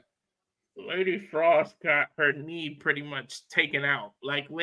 Snow literally leaned back and yanked on that. It looked legit, right there. That was the tap out. That was perfect booking. That was awesome booking. That was really good. And that's good because that one of them has to fight a second time. So you do something like that, make it quick, and now you got it. I'm loving this, man. Now here's the other two women. Yeah, we're not wasting any time. We're gonna go right into the next matchup here. This song sounds like a legit video game. That's hilarious. Well, the woman looks like she's straight out of Mortal Kombat Armageddon. So the Janai Kai. Janai Kai. I think this is the one that's replacing Masha Slamovich in this tournament, right? Yeah. I would imagine, because we don't have any information on her. So whatever we see from her is definitely going to be the one. That's a legit black belt. She's a black belt in karate, because that's a karate style. Yeah, this woman ain't no joke. Yeah. This woman ain't no joke. I'm telling you that right now. She's got one full leg sleeves, got her ankle taped up. She's barefooted too.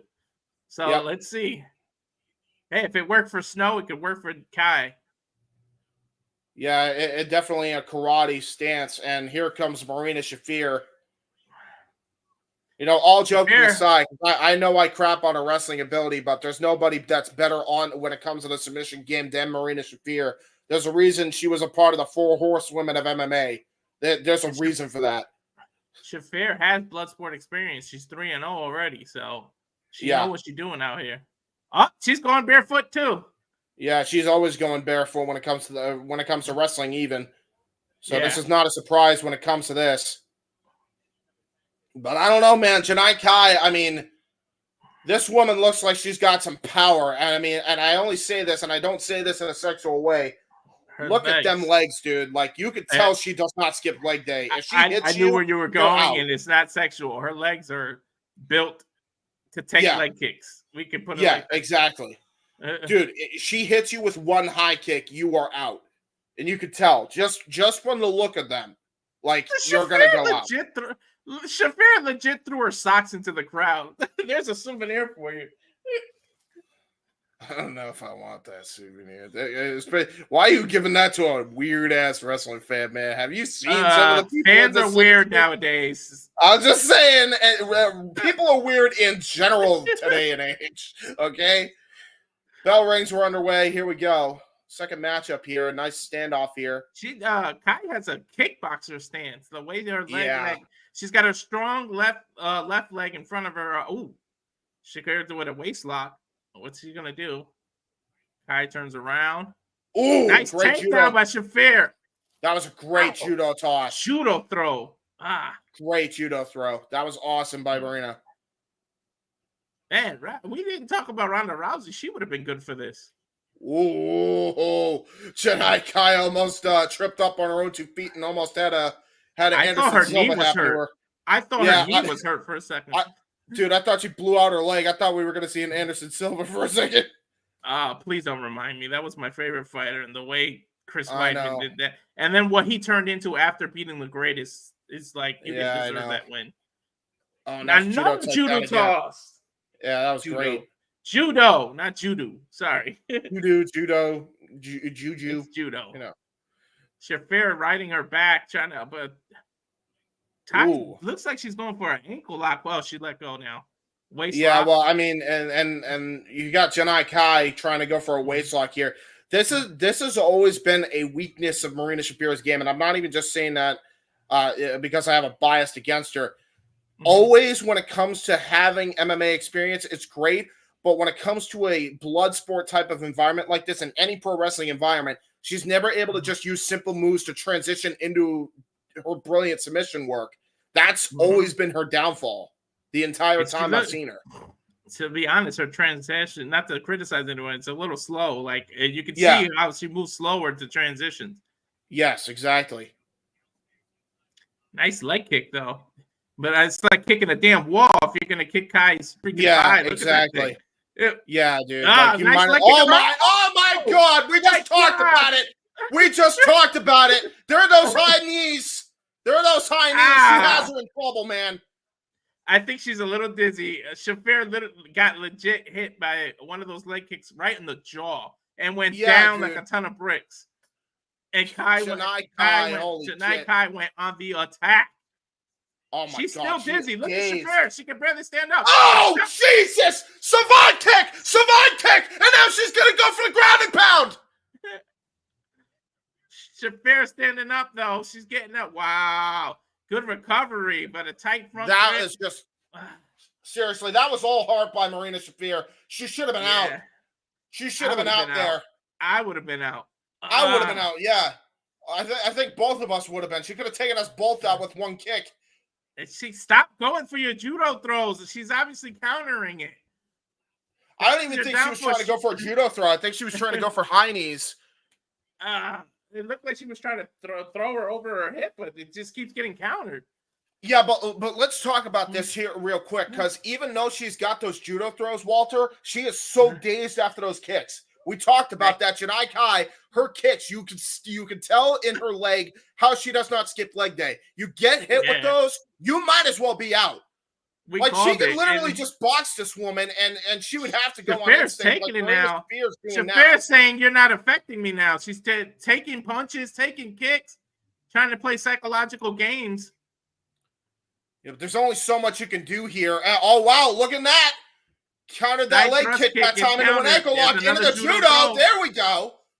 There we go. No, is she going for the arm? Oh, there it is.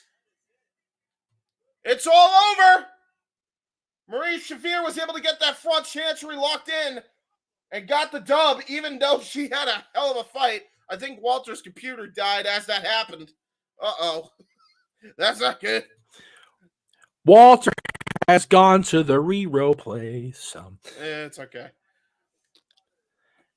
So while we're a lull between fights here, I did a little research because I was proud of myself because I found out that Victor Benjamin and Lady Frost are actually married, which I was not aware of until. Oh, well. But not only that, Lady Frost is the granddaughter of Tony Marino, who was a WWF International Tag Team Champion with Victor Rivera in the 60s and 70s.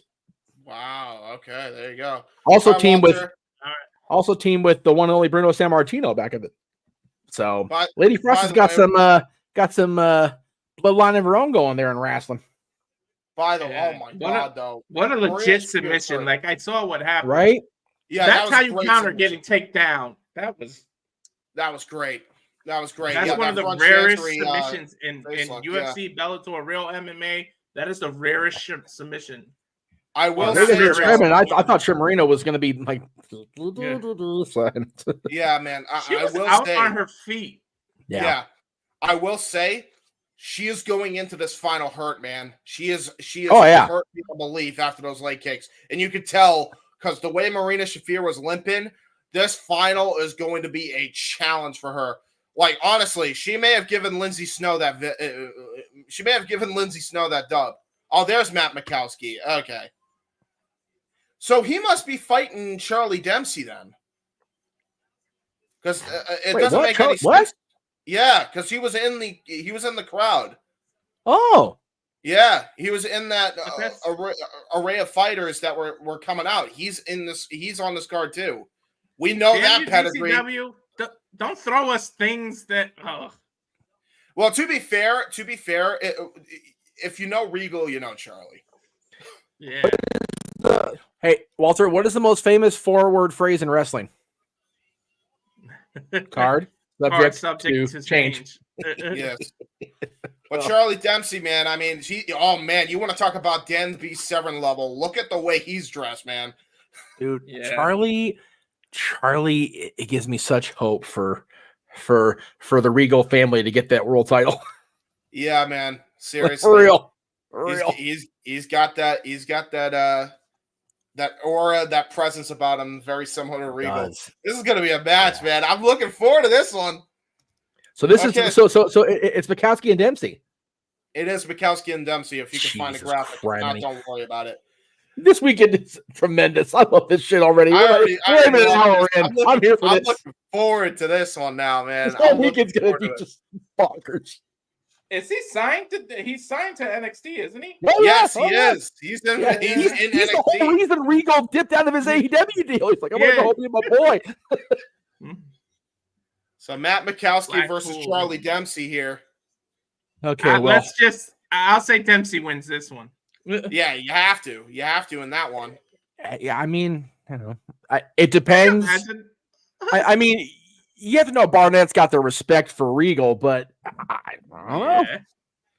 Just imagine a Regal stretch in this kind of environment.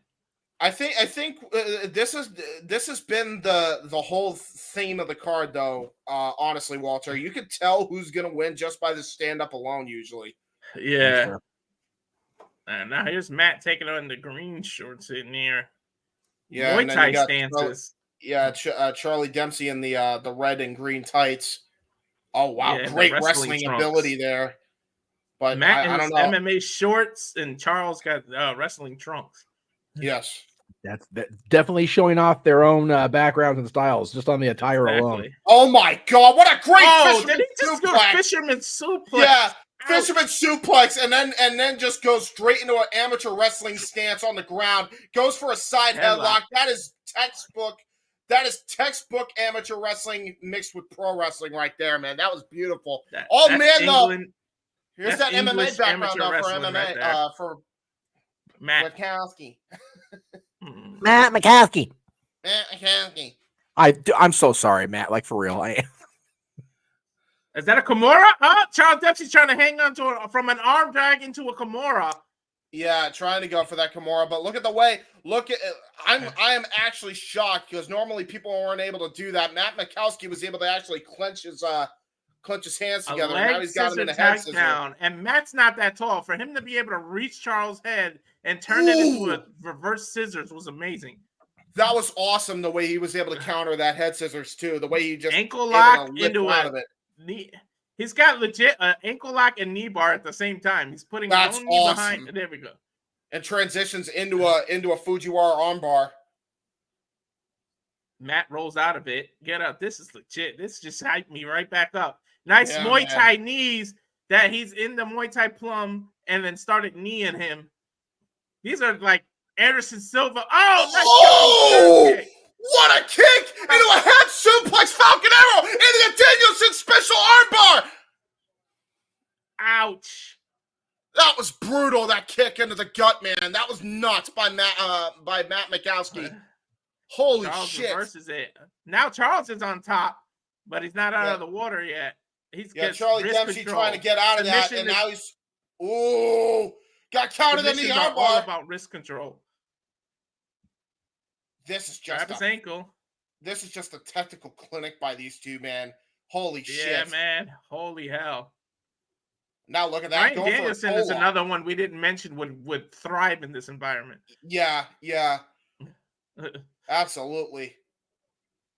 Oh, look at that. Almost like a Kimura. Yeah, trying to go for a Kimura, and this time he might have it in. He might have it cinched in here, but look at that. Able to get out of it is Matt Makowski. And they're both back on their feet now. Now we're back to the stand-up game, and the crowd showing love. Yeah, this is a great match already. This is great. This is awesome. And now we're going back to the stand-up, and Matt and Charlie Dempsey trying to go for those leg kicks and the knee strikes. Tiger suplex. Ow! Ooh, butterfly suplex. Going for the Fujiwara again. Charles Dempsey looks like he loves an armbar, man. Into the key lock armbar. That's a Regal specialty. That's definitely a specialty of his father. Now he's trying, and now Matt Makowski. Oh, there's those palm strikes right to the side of the head, though. Oh my God. I thought his arm flatlined. I thought he legit knocked him out for a second. Yeah, I honestly thought he did too, because he just kept hitting him and hitting him. But man, as Charlie Dempsey covers nails into the ankle lock. Into the ankle lock. He's got it in. He's got it cinched in. All he has to do is grapevine the thing. Oh, wow. That was brilliant by Matt Makowski. That was brilliant. That was brilliant. He used his leg to put pressure off the ankle lock and reverse it into a sleeper choke. That was amazing. I don't think I've ever seen an ankle lock countered that way. Holy hell. That's an old school counter, too. Back from the fucking 60s, bro. That was awesome. Are you kidding me? Wow, they're still rolling around. Charles, you can't even tell who's got the momentum right now. It just keeps rotating. Yeah, you can tell both of these guys have amateur wrestling experience, and they're putting that on full display here. Oh, wow. Nice reversal. Wow. Into an armbar again. Yeah, trying to go for that cross arm breaker here. Charlie Dempsey able to get out of it again. Charlie Dempsey getting kicked a couple times. Lands on top of him with some elbows. Ground and pound. Nice elbows, and one of those gets through. Yeah, one of those gets through. Would have been over, but great counter again by Matt Makowski. These two are evenly matched here, man. This is phenomenal. This is phenomenal. This is the match of the night so far. Yeah, it is. Here we go. Test of strength now by both men. I was just gonna say they're holding hands like the old test of strength, but now shoulder collar tie. Yeah, collar and elbow tie. Oh, Judas effect! Spinning elbow, Judas effect, and now he's going for the crown. Now going for the standing strikes. Gonna try to knock Dempsey out here. Enziguri. Dempsey went down from the Enziguri. Matt kind of stalking him from behind. All he has to do is hit that German. Rolling German. Chaos Theory German suplex. Nope.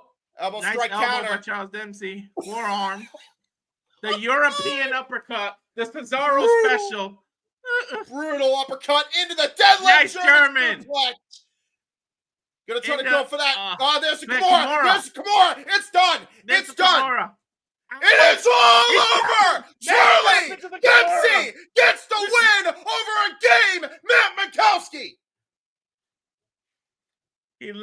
reversed.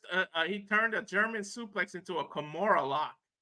That was amazing. It looked like he was gonna pin him, and then remembered, wait a minute, there's no pins, and turned it right into a Kimura. That was amazing. That was amazing. That match. That's how, dude. These two putting Wardlow and Jack Swagger to shame, bro. Holy Let me tell you, I think I'm gonna keep continuously watch Bloodsport all the time now. This legit. Oh my god, yeah. Dude, I'm having a blast with this. I wish I'd done the last 9. You kidding me? Wow, Charles Dempsey with the making his daddy proud. Good for Charlie Dempsey. You know, that was amazing. Man. That was amazing. You can't really you could have seen that go either way, man. That was just an evenly matched bout. There was nothing about that. That was a fight. That was a wrestling match. That was everything you wanted in a sport like this, man. No, for real. That kick was legit too, man. Upside his head. Like, okay. Night. Oh my god. What is this, a bare knuckle advertisement? Yeah, bare knuckle fighting. That's a thing that they're really promoting heavy on Triller now. Crazy. What did that do? Even if it is work shooter gimmick, man, that's some dangerous ass shit. Yeah, dude. Yo, Mike Perry is no joke. That dude is legit. No. Oh, here we go. Formanari Abbey. This is both their first Bloodsport matches ever. They're both 0-0. So the O has got to go. So Formanari versus Namora coming up next. I mean, good luck, boys, following that. I almost said Nakamura. Right. Yeah, Namora. If anybody Namora can follow up, Namori. it's these two. The Japanese style can follow up anything. That strong style, that legit Japanese wrestling people. I didn't know why Noah's into NJPW, man. That Japanese style is just something else. Yeah, not even just that, man. Like, they are very disciplined when it comes to mixed martial arts, for sure. Oh, yeah. So the things they put their body through? Yeah. I mean, especially in Big Japan Pro Wrestling. I mean, you want to say Abe, so we had it right. All right, so it was Abe. All right, so it was Abe. It's Abe. Abe. Okay, so yeah, just think of Adam Cole, Bay, and say Abe. Yeah, there you go. I'm just gonna say, like, these two. Not only are they going to be disciplined in strong style, not only are they going to be disciplined when it comes to wrestling, not only are they going to be disciplined when it comes to, MMA, but they got a pain threshold unlike any other, considering they come from Big Japan Pro Wrestling. So this is going to be a knockdown, drag-out fight, man. This is going to be a knockout. I don't see anybody submit. They got no quitting them. This is going to be a knockout. No. This is absolutely going to be a knockout. This is going to be this is probably going to be first knockout of the night, because I think everything else has been either TKO or submission. Man. Oh my God. This gave me like NJPW style hype right now. These two, I can't wait for them to lock up. Get the intro. Yeah, I'm looking forward to it. I'm looking forward to it, but man. Still, the match they got to follow up, an impromptu too. Charlie and Matt Makowski just made himself a star against a guy like Charlie Dempsey, man. And Charlie Dempsey showed why he belongs in this industry. After they definitely like that. They stole the match of the night, in my opinion. Yeah, bell rings. We're underway. Here we go. Handshake, show of respect.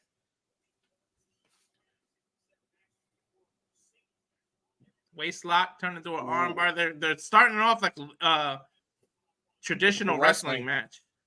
Yeah, typical wrestling there, and that was a great snap near headlock takeover there by Abe. Yeah, nice reversal. Abe with a headlock. Yeah, Namora is in trouble here with that leg scissor. Leg scissor headlock. He's trying to get a handstand in there, and now that time he was able to get into it. Ooh, and now nice going reversal. For. That was great. It looked like he was trying to go for a reverse surfboard, and that got countered. And if anybody was going to do professional, like traditional professional wrestling, it was going to be these two. I saw it. They're wrestling. Yeah, this is an amateur wrestling. This is pro wrestling at its finest here. This is exactly what we're going to get here. Test of strength. Now we're going for test of strength here. Somebody's going to kick somebody's hand. Let's see. Oh! Oh, Abe. Oh, Abe with the dirty. Abe say, hey, you're not some. You're not Oh Samoan, my- so I can headbutt you. Oh my God, Some dude. showmanship. This is professional Yeah. wrestling here. Yeah, so much for showmanship. Throw that out the window. And They're Abe literally doing a little slapping. dance into the slap. Oh my God, Wait, that was is this disrespect. Bloodsport or AEW? Because that's very reminiscent of AEW when they just go back and forth and don't sell each other's moves. Yeah, you know how we talked about, how we talked about earlier, this is like Mortal Kombat? Test. Yeah. your might. That's what Yeah, that was. exactly. Oh! Kick to Abe's back. Ow. Yeah, after the snap there, and now he's just brutally kicking his back, and now he's kicking him right in the chest, right in the solar plexus. Namora with pretty much the yes kicks. Yeah, variation of the ass kicks. He was just doing soccer ball kicks right to his chest. That was target practice to Namora. Now knee bar submission. He's got kind of like the half figure four without the other leg being over. I will say Namora's facial reactions definitely remind me of Toriano as he's got him in the submission. I'm just saying. Oh yeah. Oh, Abe's fighting dirty, man. Yeah, Abe's trying to win by any means necessary. He don't give a shit. This is Bloodsport, baby. You call him the heel. Nice combinations. Oh, what a great! Are you kidding me? What a great dragon screw leg whip! That was absurd. Blood. Yeah, there's blood. There's our first blood of the night in Bloodsport. That must have been from the headbutt. That must have been from the headbutt earlier, and there's that vicious soccer ball just kick. Got the receipt with that kick on Namora's back. Ouch. Oh, head punt. Did he just punt the back of his head? I think he did. I think he punted the back of his head. That was target sighted and locked, trying to go for a high kick. Oh, great capture suplex counter. This is slow, methodical wrestling. People talking about picking up the pace, but this is traditional Japanese wrestling. You don't need to pick up the pace. Yeah, exactly. Ooh, trying to go for a dragon suplex out of the counter. Trying to go for a full Nelson, possibly a dragon suplex. Got countered up, got countered again. He's trying to hold that full Nelson out so that way he doesn't get it fully in. Somebody's spamming the reverse button here. Yeah, exactly. Got countered into an octopus stretch by Namora. What an abdominal stretch now. Yeah. Yeah, going for the abdominal. Grabbing the hair. Reverse. And Abe's got his own abdominal stretch, but he's got his leg over Namora's head. That makes it even worse. Pressure on the neck, pressure on the shoulder, pressure on the abs. That's a Black Widow. That's a move that AJ Lee used when she was the Divas champion back in WWE.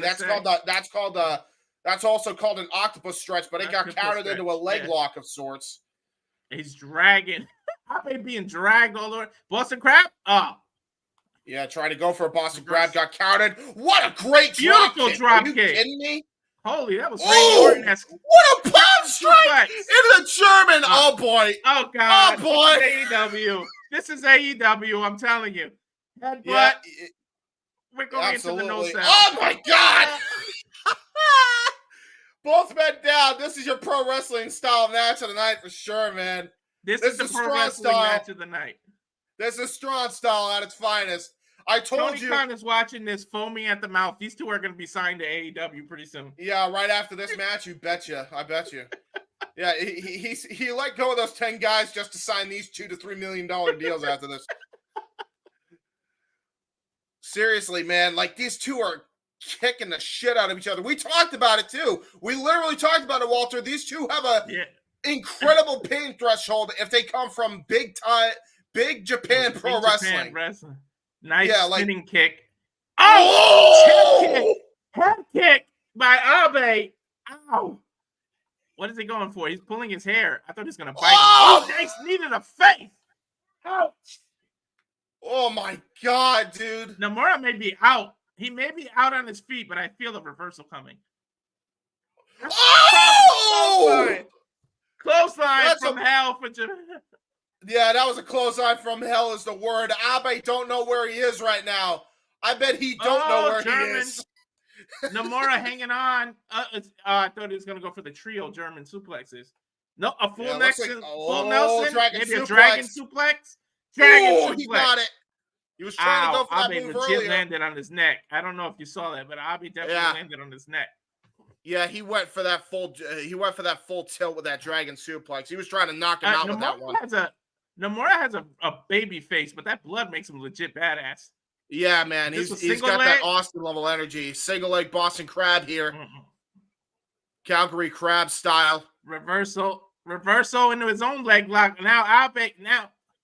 Abe's got Namora in trouble. Man, these people are just the reverses. They're gonna slap each other from this position. Yeah, because why wouldn't you? I mean, they're trying to prove a point in this match. That's exactly what this is.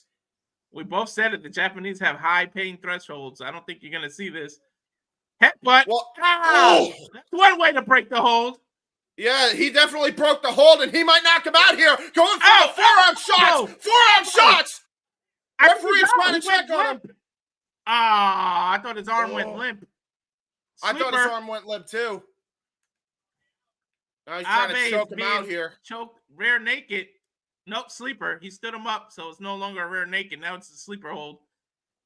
Well, now he's trying to get him back onto the ground here. He's trying to make him pass out. You can see Abe's face going purple here. He's trying to get his wherewithal. He might reverse it with a jawbreaker. That's what it looked like he's trying to do. He's out. And it's all over! He put him to sleep, literally. Namora with the submission victory. Almost got the knockout victory. But he knew he had to make him pass out in order to get the dub here. Namora made me eat my food. He made me eat my words. I said it's no submission. This is a knockout, but he literally had to pass out to beat him because there's no quit in either one of them. No. This makes me so hype. I can't wait for Shaina now, just because I know that neither one of them want to quit. So somebody's passing out. Man, what a fun. And like I said, that the blood just adds something to it. Namora looks badass now. If you didn't know who these two were before, you know them now. You know them after this, yeah. And this also did follow Dempsey and Makowski beautifully. Listen to the crowd. They got the crowd's respect. Listen. They're on their feet for the shit. Dude, this has been a hell of a card. Not one match has disappointed. Not a single one. You're right. Not a single one. And I mean, and by the way, Takuri Namora got the victory after he was bleeding from the head after that initial headbutt, by the way. I thought they were going to bow. Yep, traditional Japanese bowing. What a matchup by both of these guys, man. Like, I hope they get signed to a big-time company. For people that don't, Namora is actually a tag team specialist. For him to have this standout. I bet you Abe's his tag team partner. I bet you. No. That would be hilarious if that was the case, because they seem to know each other in and out. That was great. They both are former BJW tag team champions, though. There you go. Fair enough then. What is this hype video? Who's fighting next?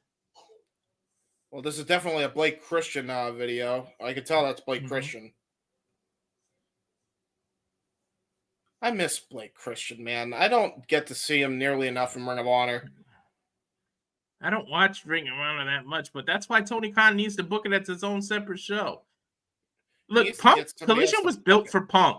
You might as well change Collision, make it a Ring of Honor thing on Saturdays, and just actually the people you don't book and don't put on Dynamite, put them on ROH, man, and make it a legit second alternative to AEW within your company. Do what WWE did with ACW, but better. Yes. Ooh. Who this? I thought that was Mickie James for a hot second.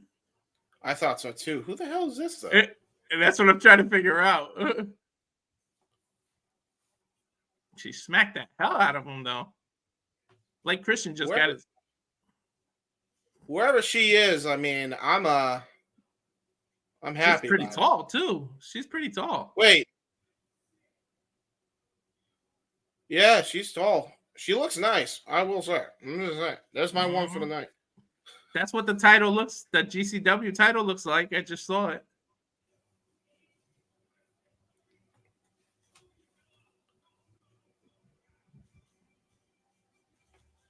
By the way, they still have This is traditional, but goddamn, they need to get better mic quality. This is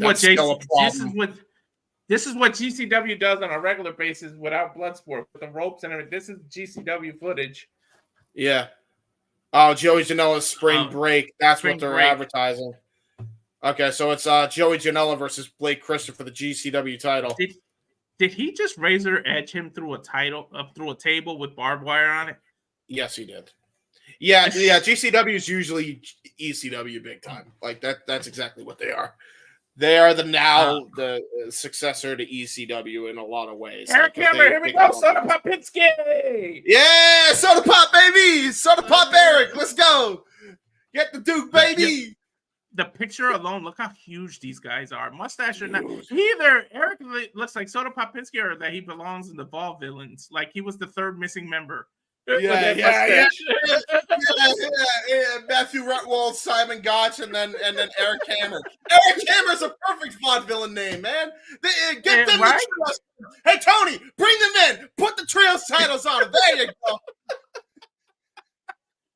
Oh my God, the mustache is killing me now that you say that. It's so killing me. Dude, the entrance should have been in black and white. Yes, you know I'm a mark for trios wrestling to a degree. Shut up. Wait, who said? Oh, I'm watching your screen. I can't see comments. Jeff's on the screen. He doing the thing. Oh my fucking God, dude! This guy's jacked. He would be the heavy for the vaudevillains. He'd be perfect. He'd be perfect. The muscle, just going like this. He'll be the muscle. Look at this guy. And by the way, I'm just pointing this out there. He's got that Boss Rutan style attire with the shoes, the old school Boss Rutan style going on. Yeah. All villain all the way. Book it, baby. Yeah, bro. I'm down for it, man. Hey, if AEW won't do it, House of Glory will. Book it. Because they had the vaudevillains on recently. Bro, imagine meeting these guys in person. Look at, they're so jacked. Dude. These dudes legitimately should look like they belong in the UFC heavyweight division in its heyday, bro. Tell me about it. He reminds me of Conor McGregor. He looks like a taller, bigger Conor McGregor, Lou Nixon, and that the way he's got his hair right now. Yeah, for sure. I could see it. Oh my God, dude. This is gonna be the big Haas fight.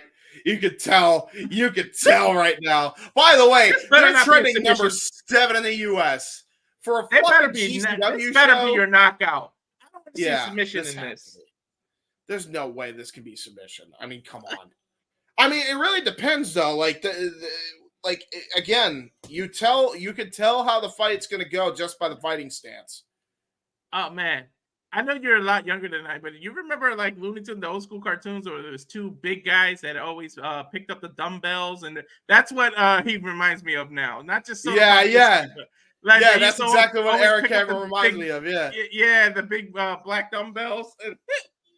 Yeah, and he's got those old. Even though he's got tattoos, and like they feel old school enough to where it works. Yeah, honestly, that's what I'm talking about. He's my age. The Looney Tunes, where it's two big guys always just picking up dumbbells. Oh, here we go. A little bit of kickboxing stance here. Oh yeah, you could tell right away this is gonna end in knockout, by the way. Holy shit. Hell yeah. Yeah, these guys are gonna have a stand-up fight. Oh my God. Going for the Hammer trying to go for a right hook. Hammer's literally trying to lay down the hammer with them swings, man. He was putting forces behind that. Yeah, and there by the way, there is some wrestling amateur experience by Soda Pop there. Yeah, and by Nixon. Look, ooh, Nixon has legit MMA jiu-jitsu. Look at this. Look, right in the look how he opens his guard trying to get a triangle in there to reverse it. Yeah. Right back to their feet. Stand up. Right back to their feet. Yeah, you could tell they're going for a knockout. They're both trying to go for a knockout here. They're just getting into a submission stance so they can knock the other one out. I have the vaudevillains in my head. I'm telling you, Hammer, man. Yeah, man. Yeah, vaudevillain Eric, baby.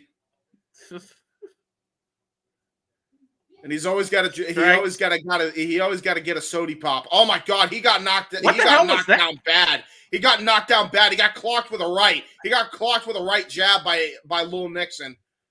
Nixon with some knees now. Hammer with a waist lock. Yeah, great hammer waist lock into a takedown. I thought it was going to turn into a guillotine the way he was holding on to his head. Yeah, I was going to be shocked if he was going to try to go for the guillotine. But it wouldn't shock me considering how the night's gone so far. It wouldn't at all. Nixon on the bottom now. Yeah, great Hammer with defensive some by knees. Man, these two are rolling around. This is legit here. Yeah, man. Big men on the mat. You don't see that often. I told you, man, this was going to be the big hoss match here. This is definitely going to be the big hoss fight. Nah. Yeah, see, this is the thing with this, too. It's like anybody that's watching this, you want to know how to do basic fundamental wrestling and mix it in with your MMA, you watch this show. Watch this show. Oh, arm drag takeover. Yeah, try to go for an Anaconda Vice.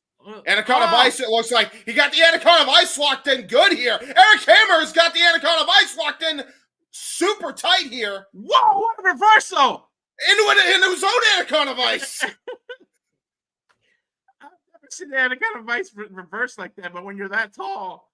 I could see it, especially with the wrist lock. And now look at that. Oh, that's beautiful. Into his own Anaconda Vice again. They're both countering Anaconda Vices.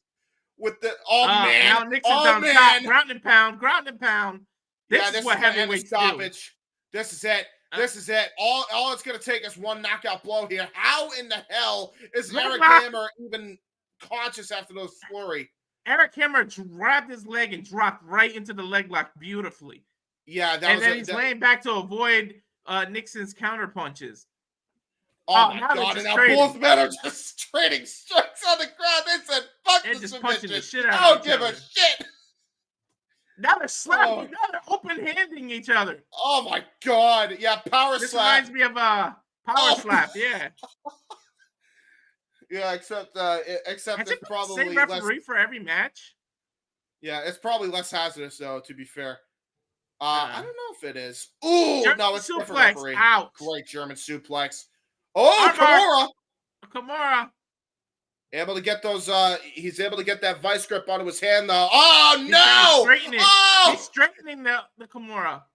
Oh, my God. Nixon Newell absolutely got the Duke, and it is all over. Well, I'm sorry. Little Nixon got screwed by that. That was a crazy armbar. Yeah. He tore his elbow out of socket, dude. Look at this. Yeah, look at it. And it looked legit. Oh, my God. Oh, my God. He legit popped his elbow out. Dude, that was fucked. Oh, we said it wouldn't end in submission, and he pops his elbow out. Yeah, that honestly might. That's not what I expected. Was a submission where a guy's elbow pops out. He's holding his arm bad, by the way. Eric Hammer with the win. That was a legit. He did that legitimately. That wasn't for a show for wrestling. He popped it. You can see it. I think that was planned by both of them to do. By the way, just saying. Yeah, but look how dead his arm is. It don't matter who. I think they were doing that for shooting. It's like whoever wins, but you better break something to make this shit look real. Look how dead his arm is. That's legit the way he popped his elbow out. Yeah, man. He got back in though. Yeah, he got screwed up by that, man. That was a great submit. That was a great just slugfest that ended in the submission. Somebody's elbow popped out, bro. God damn. Uh-oh. Yeah, Walter popped it out on some legit submission. I gotta remember. I get excited and I move, and I gotta remember I knock the wire out when I do that. Yeah, no, you're fair. You're fair. But yeah, Eric Hammer. Here's my joke for Eric. He saw that it was a soda, and he went pop. I did pick Hammer, didn't I? Did we all pick Hammer? Yeah, we all picked Hammer. We all had to pick Hammer. Oh, no. I got so excited, I forgot where I'm at. It's just Minoru? It's Minoru Suzuki's match next, versus Royce Isaacs. I just pissed off the founder. The founder gave me the founder's sick and tired of your shit graphic, in case you didn't see Walter. No, I was looking at the Discord. I didn't see the YouTube part. Oh, God. Freaking from soda pop from Mike Tyson's punch out to freaking Von Dillon. That guy had a hell of a run here already. Yeah. But does he not look like he would be the muscle for Von Dillon? Oh, no, for real. For real.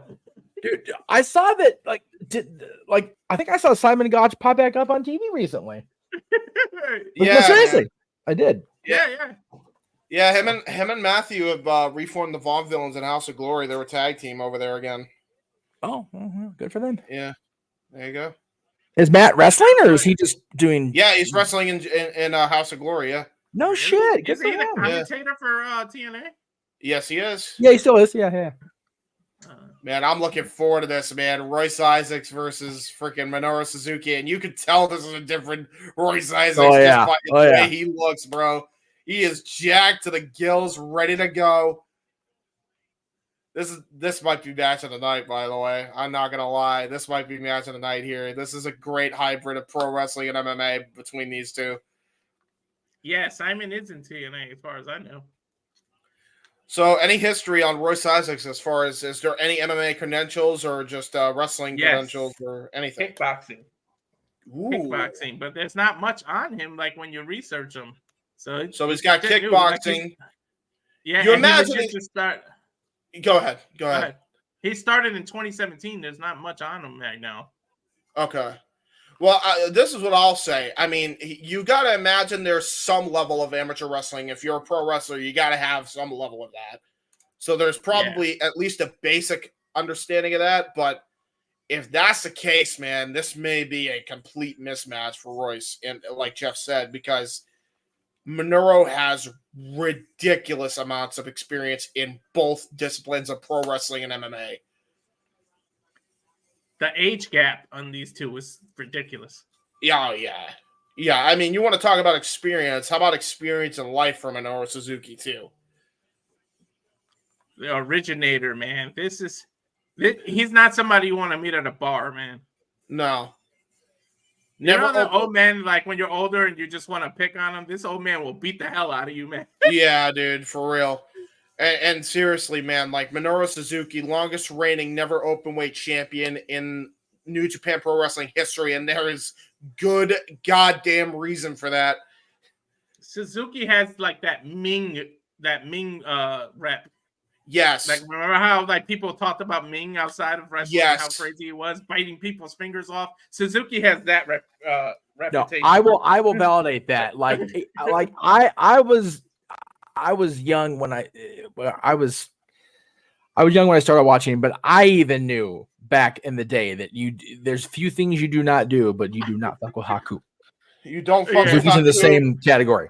You don't fuck with Haku. You don't fuck with Minoru. Now I want to see that match. No. And like even now, you don't fuck with Haku. Like he his Uncle Tonga is so chill. He's so like just like whatever at this point of his life, but if you get on his side, it's bad. Shit gets real. Get him in, you know what? Get him in Bloodsport. Let me see a dog and death grip tap somebody out. Yeah. Oh wait, let Haku versus Suzuki in Bloodsport. Imagine these that. Guys would these guys would pull a Vader opponent and quit the business. Are you kidding me? No, I retire today. No Machinga Haku. I'm good. Dude, Royce is no small man. Wow. Yeah, he's Royce is jacked. That's the thing. Minoru's given at least 60 pounds up to Royce Isaacs. That might be his downfall here in this match. Yeah, Royce was promoted completely differently before he left the NWA / Marquez bubble. He is just levels above. I'm not shitting on the way he was booked. It was a different presentation. Yeah. And he's just so much better off now. Holy crap. Yeah, almost a Eric Young-like metamorphosis.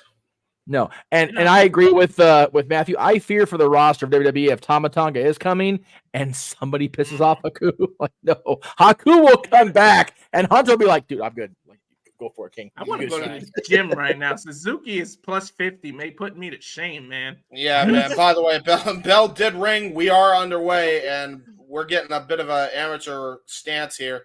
I could see Suzuki playing with Royce. He's going to smack the hell out of him. I could just see it coming. Yeah, for sure. For sure. Yeah, the kickboxing is only going to do so much, especially if you're an amateur when it comes to the level of Minoru Suzuki experience here. Waist lock. Trying to go for a waist lock. Oh, as we talked about a little bit of amateur, but against Minoru Suzuki, man, that's only going to do so much against this guy. Suzuki, what a counter. Just laying his legs across so he can't get taken down and turns it right into a choke. Oh, I thought he was going to do a really necky choke. Yeah, he almost got it into a choke, but again, there's that weight advantage earlier. That's what that was. That was the weight advantage coming into play. Yeah, Royce Isaac with a leg lock, but then he goes on top. Couple of elbow strikes to the ribs. Suzuki's on the bottom right now. That you said it, the weight. Look, he's trying to kick up from underneath Royce, but he can't. Yep. And you can't win via pinfall in matches like this, but that's not what he's trying to do. He's just trying to apply pressure into him just by laying his body flat across him. Armbar. Oh, trying to go for an armbar. Suzuki with an armbar. Oh, he almost got it in. That was a great roll through. I got to admit, by Royce. Royce looks a little starstruck. Maybe he's forgetting what he's got to do. He keeps looking like he's going for a cover, then remembers there's no covers. Exactly. Yeah, that's a good point. But to be fair, I mean, again, I think it's a smart strategy. Wear your opponent out by just laying on him. Again, 60-pound advantage at least goes to Royce Isaacs. Okay, so if you watch amateur wrestling, Suzuki's in that amateur wrestling position where you give yourself up. Was he going to try to do a headstand? Yes, he was. This is just mind games between the two now. Suzuki playing that psychology. He's always been doing off the wall stuff. If you followed his career as well as Noah has, Noah knows this isn't anything out of the ordinary for Suzuki. Yeah, and he's called the murder grandpa for a reason, man. And look at that takedown though by Royce Isaacs. Oh, great counter out of that leg lock into his own ankle lock there.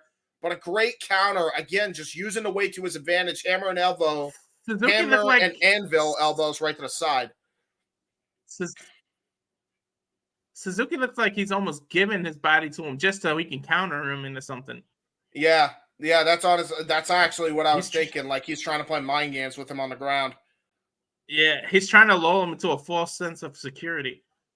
Oh, he's trying to get that armbar over the apron. Oh my God! Armbar over the apron. It. So guys, picture how.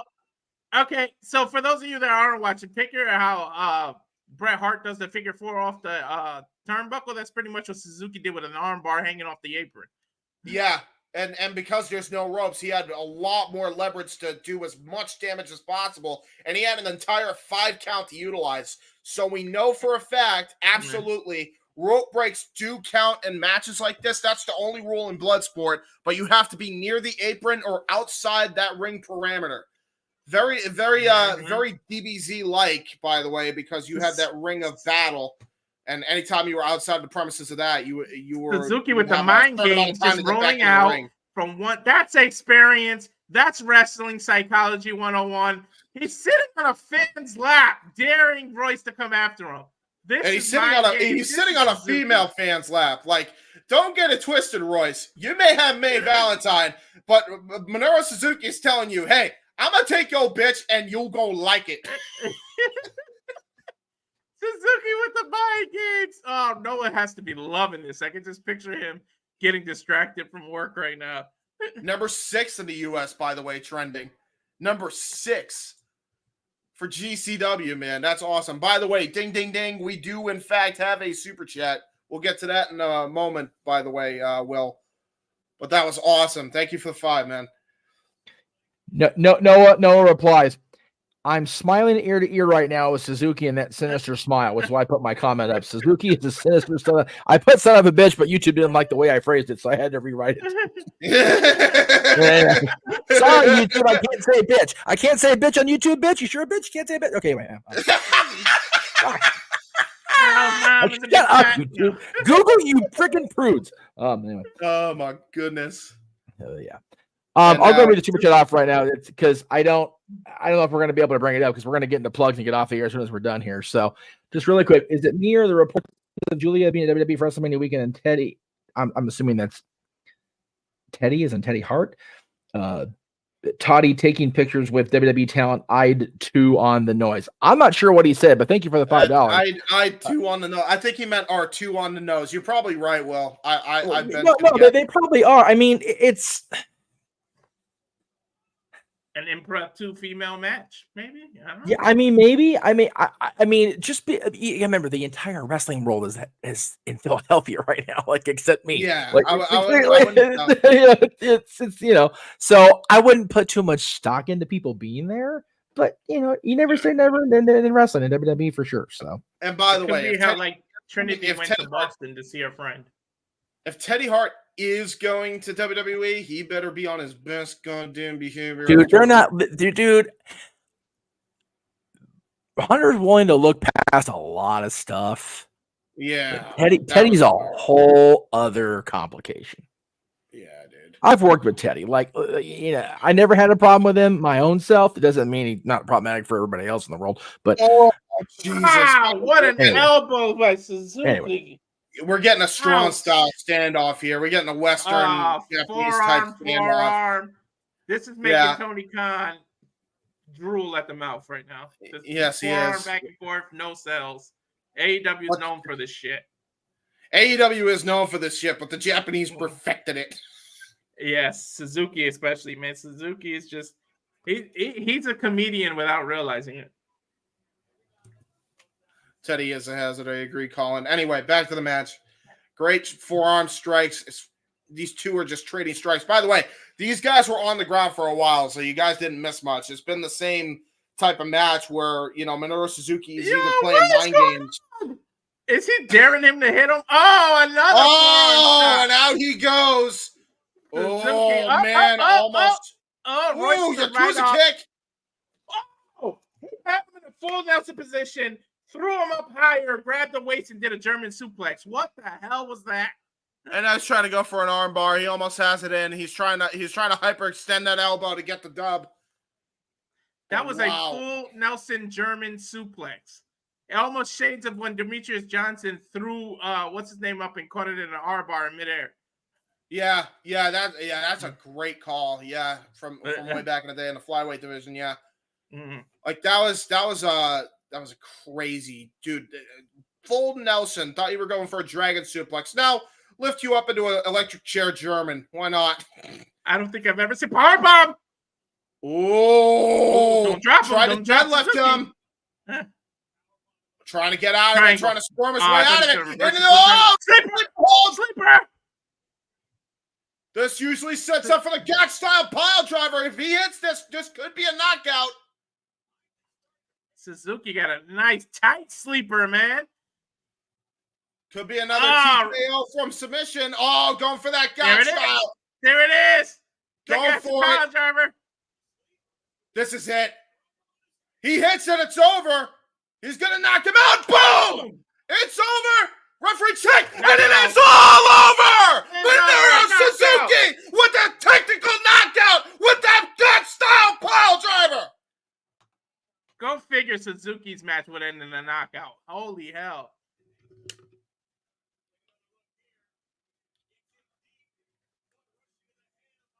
So we had two knockouts, right? The Trouble in Paradise and... Yeah, we had the two knockouts. That was definitely a big time knockout. That was a brutal gotch. Suzuki called it as soon as he landed it. He just pointed at the ref like it's over. Yeah, you knew it. The minute he hit that sleeper, you knew he wasn't going to go for the tap out. He was going to go for that knockout with the pile driver. That's all it took. And Royce can make a name for himself in the loss because that was a good match. That was an awesome match. That was a great match by both of them. Giving the respect there to Royce Isaacs. This man is plus 50 wrestling like this, man. Yeah, man. He puts both of us to shame. Dude, I feel fat watching him. And I am fat. I know this, but I feel fatter seeing how he just wrestles like he's not even, And he doesn't even look that ripped. Like his body isn't all like you wouldn't if you didn't know who he was and you would approach him and try to fight, he would beat the living hell out of you and you wouldn't even know it. He'll stretch you out like a pretzel. Yeah, bro. He would have stretched you out like a pretzel or knocked you out with a fucking palm strike or he'll put you in a sleeper and then legitimately shoot pile drive your ass. All right. I'm feeling this music. What is this? Ooh. Masha! Oh, they're gonna go with this one. Okay, so Barnett and Johnny Boy are the main event, I guess. Or Oh no, this is a different match. Oh no. Is this Masha's match? No, this is a preview for Masha Slamovich versus Oh yeah, okay. whoever Was that a light bulb was. match? Was Yeah, that a light bulb? that was a light bulb match. I hate those about backyard wrestling. I got hit with one of those light bulb things, and they legit can cut you. They legit you got to be careful with that stuff. I think there's a way that like the wrestling companies do it where they get like all the DMT out of the fucking light bulbs, but still, man, like that's just no joke. Like I've seen, dude, there's a reason Josh Zandig is barely walking today because of the shit he did. Oh, this is another spring break advertisement. Man, I might have to start getting into damn GCW now. GCW has some good shit. I'll give them that. They have definitely bounced back from GCW versus the World. This is a better way to get people into GCW than GCW versus the World was, because that was a fucking shit show. Thatcher versus Fisher. Axel versus Timothy.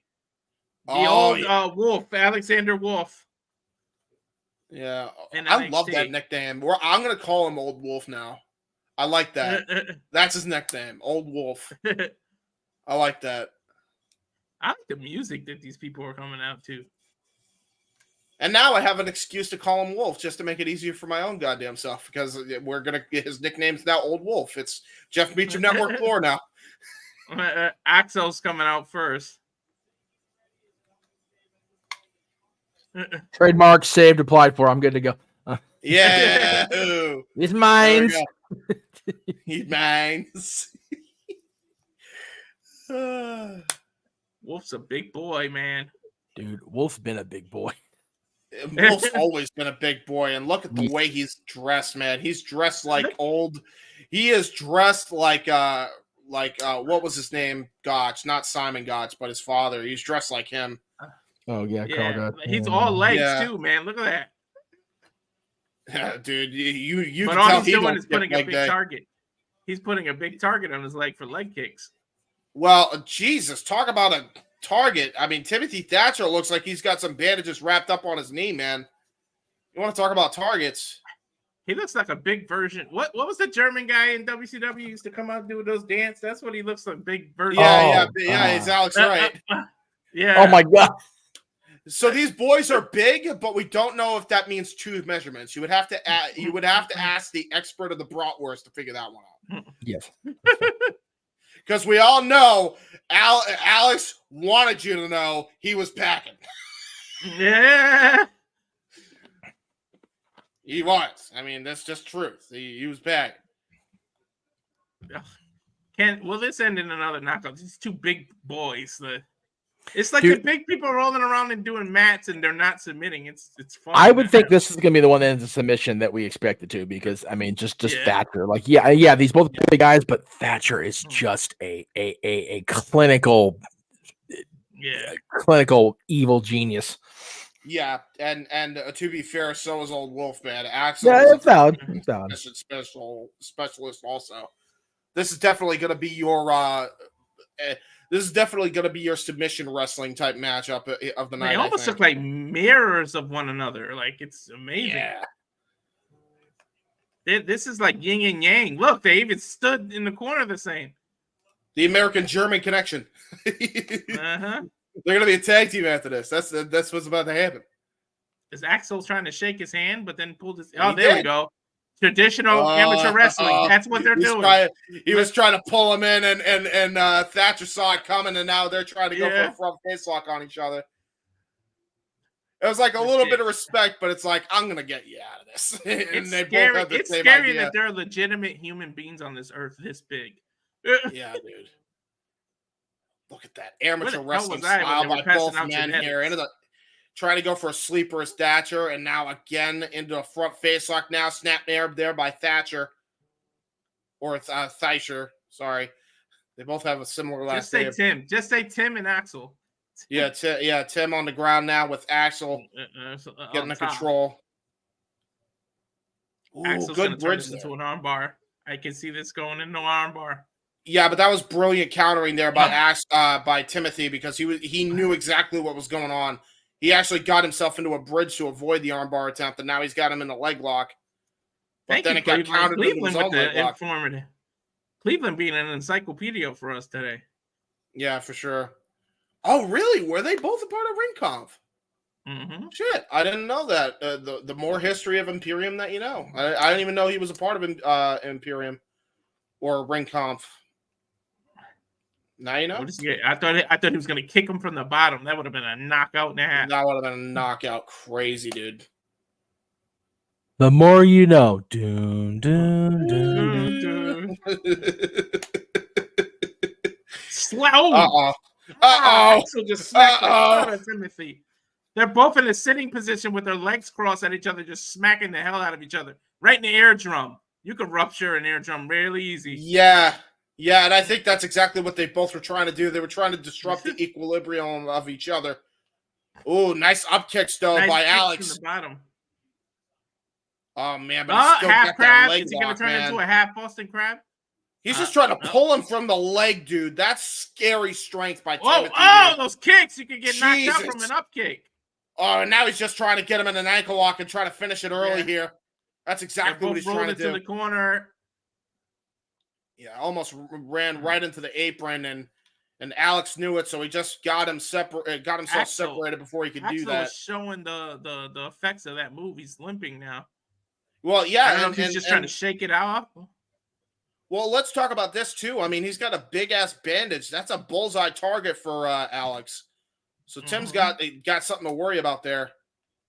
Yeah. Oh, nice carry. I thought he was going to turn it into a hanging German suplex.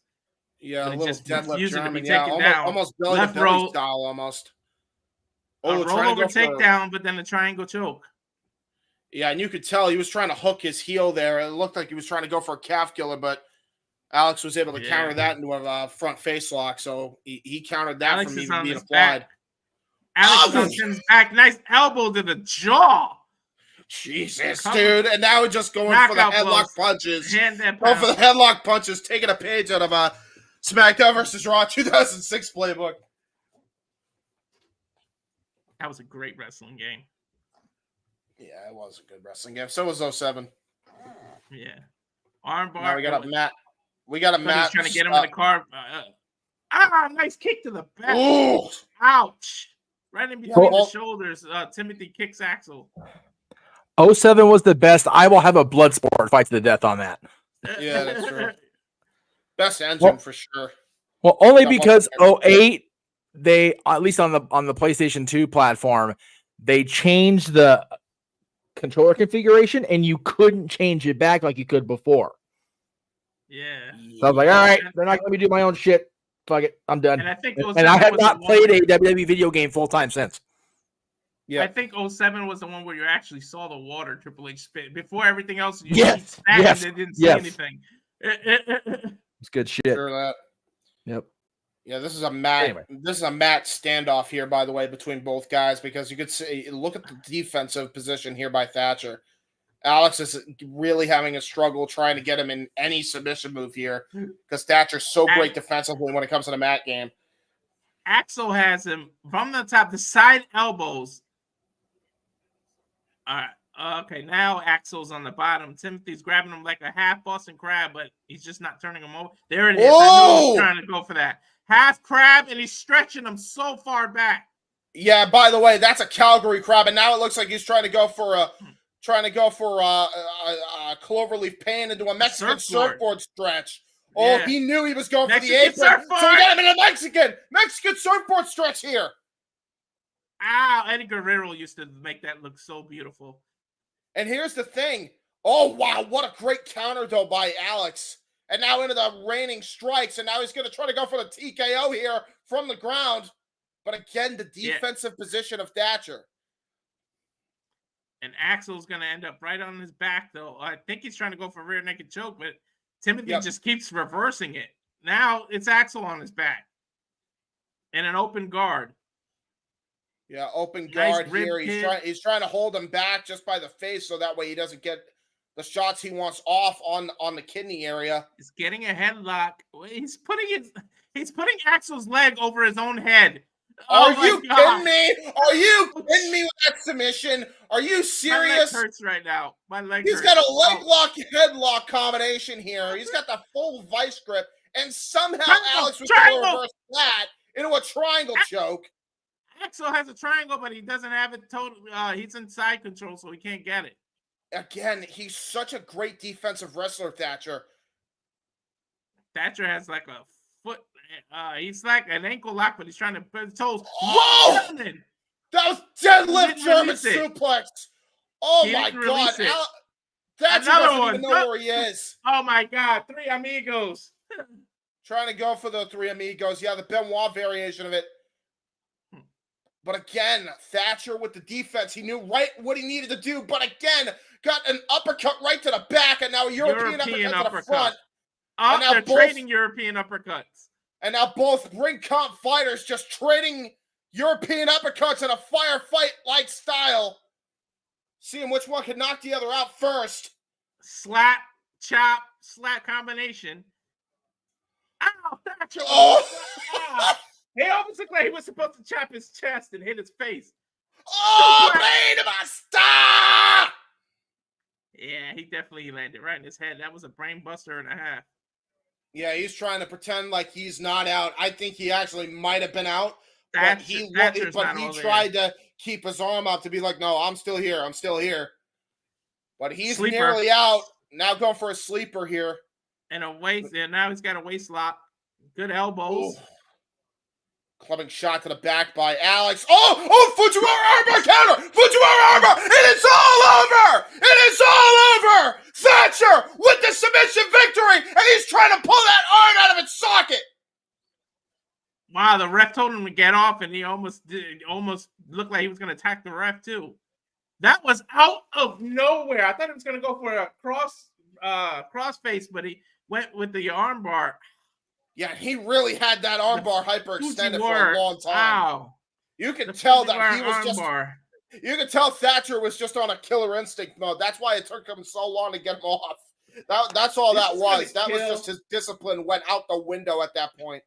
This is killing what submissions look like in pro wrestling. The way they actually tap it quick and making every move look legit. Now it's like all submissions in WWE style AEW are going to look like shit now. Yeah, but I mean, I don't mind the suspension of disbelief because it is pro wrestling. But man, sometimes you got to just kind of have some realism into it, you know. There's a ring shake by the there's a shake of the hands by the way after the match. Did we pick that? You guys said Thatcher. I was the only one that went with Axel, right? Just to be different. Yeah, it was Thatcher. Yeah, I was the one that just said. I just said Axel to be different. Yeah, not a single disappointing match on this card, by the way. I want to point out. Well, yeah. Still match of the night with Charlie, Charlie. Yeah. Charlie. It's a toss up between Charlie Dempsey and Matt Makowski. Go figure, it was a match that wasn't even advertised. Yeah, it was a match that wasn't even advertised to stole the show. It's either between that or the two Big Japan Pro Wrestling people. Masha. Oh, is this another advertisement?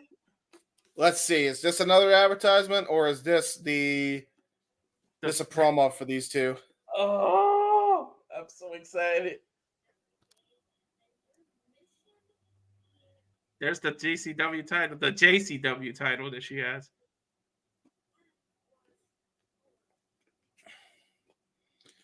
Ooh, what shit is this?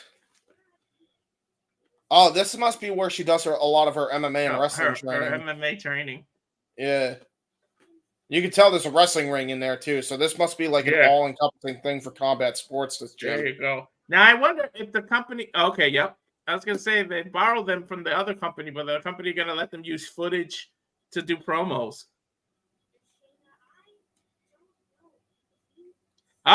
She just mentioned Shaina, so this is definitely the next match. All right. I am here for this shit. I'm getting excited. Shayna and Masha, bro. I can't believe this shit's happening in fucking Bloodsport. Dude, after seeing everything else, I'm like, yeah. Give it to me. Inject it That into my means fucking that veins. Barnett versus Bloodsport is the main event. Yeah, I'm not surprised by that. God damn it, Josh. Why? This should be the main event. This is why people are paying for the fucking pay-per-view. No, wait. We still got the fight. Oh, wait. Shaina and Masha are going to go before the finals of the tournament? That's odd. Maybe The this is a finals of the promo. tournament should have been on. We'll see. Maybe not. To be fair, Marina Shafir did get a legitimate. It looked like she got a legitimate leg injury, so I wouldn't be surprised if they might have to postpone that. I could see why. I honestly, like, because she got screwed up. Look at that mask on Masha. Ugh. No Shayna promo? We're just gonna go from Masha. Maybe you know what? I think that's Masha. Maybe we're gonna have Shayna have a promo after. We'll see. Maybe. Because I'm curious now. They had a whole hype package from Masha.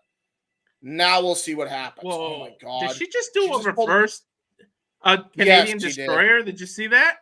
Yes, I did see that. And dude, she is one of the most legit badasses in the pro wrestling industry right now, man. Like she fights for GCW, so they don't need TNA's footage, I guess. They're just gonna keep that's how she got her stuff. name. She started in GCW and people took notice of this woman. She she wrecked the indie scene with her style of just nonstop violence, bro. Like that's why it was hard to believe that Trinity beat her. All right, so we're gonna see. Okay, it is. This is the match. Okay, so I guess they're gonna have the finals of the tournament semi-main, and then Josh Barnett and Johnny Mundo main, and then the semifinals of the women's tournament be the main event. Masha's 1-2 in Bloodsport. She's 1-2 in Bloodsport. This is Shaina Basler's debut in Bloodsport. They said she was originally scheduled to be part of the 4-woman tournament, but then holy hell, I cannot wait. She chose the opportunity to be in a ring with Shaina goddamn Basler. I don't blame her. I want Shaina to look like a badass, please. And there's Jordan Grace, TNA Knockouts World Champion. She's accompanying Masha Slamovich to the ring. Big Mama Pump. This is huge, man, because remember, Jordan Grace showed up at the Royal Rumble this year, so she's definitely supporting her TNA homegrown here, and Masha Slamovich. And you got to imagine that if she's out here, Zoe Stark's going to be accompanying possibly Shaina Basler onto the ring. Where's her JCW title? It's part of this company. I would think that they would show it, even though it's not line. She may not have the title. She may not have the title anymore. To be fair, no, she's the current champ when I looked it up. Oh well, then fucking I don't know. And they should have. They absolutely should have showed it off. Let's see if Shaina uses her WWE theme. I prefer her Mae Young Classic theme or her NXT CFO money theme. I was gonna say me too.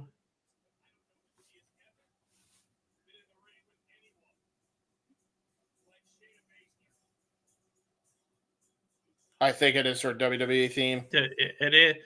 Yeah, and there she is. Zoe. You called it. Zoe Stark in her corner, baby. Shaina Baszler showing off her black belt. Ace of Spade robe, the gi, I should say. Yeah, she is down for it, man. She is ready and raring to go. I'm hyped. Please don't make Shaina look like a jackass in this match. I'm gonna be real, man. If there's anybody that could make Shaina look like an amateur, it's Masha. Masha's very much got that like Benoit energy to her, man. Like she can tire you out even if she's never been in combat sports before. And that's how intense she is. She's young. Masha's in her 20s, and Shaina's 43, believe it or not. Yeah. Holy shit, champ by the crowd because she is actually here. As she removes her gi, I am here for this. The crowd has gone nuts. The last time any WWE talent fought somebody else from a competing brand was back in 2000 when Taz fought Mike Awesome for the ECW title inside in the ECW ring. When Mike Awesome just signed for WCW and Taz was 3 months into his WWF time. Like, this is historic right now, what we're seeing. And there was rumors of TNA and WWE working together. Now we get this in a whole different company.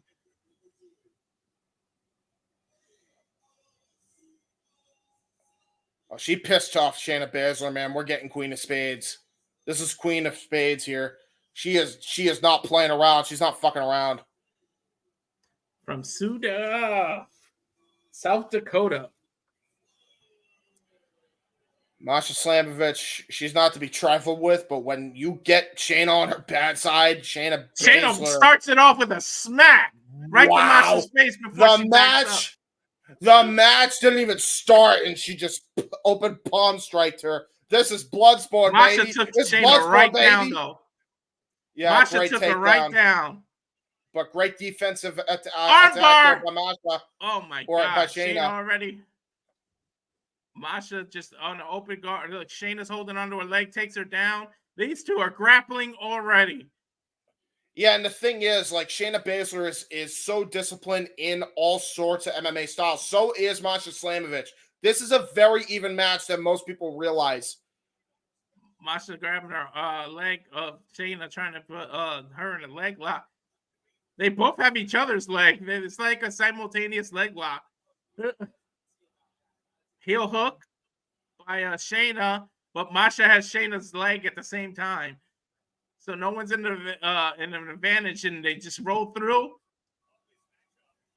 That's a spot to get the crowd to chant for both of them. Yeah, and now both women back in a standoff position. Both women trying to adjust their gear after that exchange on the ground, and now we're back to a standoff position here. We're about to see what their stand-up game might be like here. And remember, I mean, Shayna is a hell of a striker. We've seen her strike in Strikeforce. Nice inside leg kick. Oh, great spinning heel kick. She blocked it, though. Shayna blocked it. Yeah, that was great defense by Shayna. Another leg kick by Shayna, this time to the outside of the leg. Yeah, try to debilitate Masha Slamovich's power, because most of her power comes from her legs. Inside leg kick, outside leg kick, right to that knee. Yeah. Good call there, Walter. Oh, Jesus! What a high kick! Yeah, that was a head kick. Oh, my God. What a combination strike. Yeah. Oh, but Shayna reversed it into a back suplex and then held on to the leg for a heel hook. Back suplex into a neck lock, by the way, to make sure she cradled the neck so she can land her and dunk her on her head. Then she went straight into a leg lock. Yeah, right into a heel hook because Masha's leg was up in the air. She said, well, I'll take that. Masha heel hook of her own. Got her arms around her ankle. Oh, nice up kick. Face by Masha. Yeah, trying to go for an up kick, and Shayna Baszler trying to hold that leg, but Masha trying to get out of it any way she can. She rolls through. Ankle lock. Trying to go for an ankle lock. Transitions into a waist lock. Trying to go for a sleeper. Shayna Baszler with great defense. She's too high on her shoulders. If she was trying to legit do a rear naked choke, she's too high on her shoulders. She's gonna slide off. Boom. Now Shayna Baszler again going back into the standard wrestling, amateur wrestling style on the ground. You never want to go for a rear naked choke. Never go for a rear naked choke when you're that high in somebody's shoulders. Between the sweat and everything, you're gonna slide right the hell off. That's a bad position for that. Yeah, so it looked like she was trying to go for the Anaconda Vice, but to your point, she might have been sweating a little bit too much than she wanted to, and she wasn't able to get that full grip, and Masha was able to counter right away. Now she's going to try to go for... Yeah, it looks like she's trying to go for a reverse triangle move. Yeah, she had a reverse triangle around Shayna's neck, but she let it go. That was like... Ooh. She had the hooks in. Shayna with hooks in, just taking out Masha's rib. Ouch. Yeah, that was brutal striking there by Shayna. And you'll notice Shayna's on a roll with a nice combo. Took her leg out. Oh, my God. Oh, what a counter. What a counter by Masha. Going for the cross arm breaker. Arm breaker, and that would be some ironic stuff when Shayna was Ronda Rousey's teammate, and Ronda Rousey was known for her arm breakers. Yeah, she was. Or She was arm known bars, for I should stomping say. the arm. Sorry. Yeah. She was known for stomping the arm a lot of the time. Yeah. Jordan Now, this Grace is a trying to stretch root her. muffler. This is called a stretch muffler. Yeah, the stretch muffler in full. And it's almost a modified version of the stretch muffler. Yeah. Shaina was And you pointing to something. I don't know what she was doing. Again, Jordan Grace in the corner of Masha Slamovich trying to root her on. Zoe Stark in the corner of Shayna Basler. Very much a TNA versus a WWE fight feel inside a GCW ring, a Bloodsport ring, no less. Yeah, Shaina trying to get an armbar of her own now, but Masha won't let it go. She's trying to break the grip of Masha. She's got it. Oh, she got it. She's hyperextending it. But again, we're talking about pain threshold in the Japanese match earlier. You want to talk about pain thresholds. There's nobody that's better equipped to deal with pain than Masha Slamovich. And I say that because she's got that Khabib Nurmagomedov kill factor, man. She really does. In general. You got to be built strong to deal with that cold in Russia. That Russia cold is something different. Yeah, for sure. Absolutely. Both back to their feet here. Shane wrestling for grips. Nice snap suplex by Shaina, but she holds on to a front headlock. It looks almost like a guillotine. Yeah, she's got a guillotine as she hits the suplex. Oh, but a great Northern Lights! What a great Northern Lights counter! Go for the armbar again!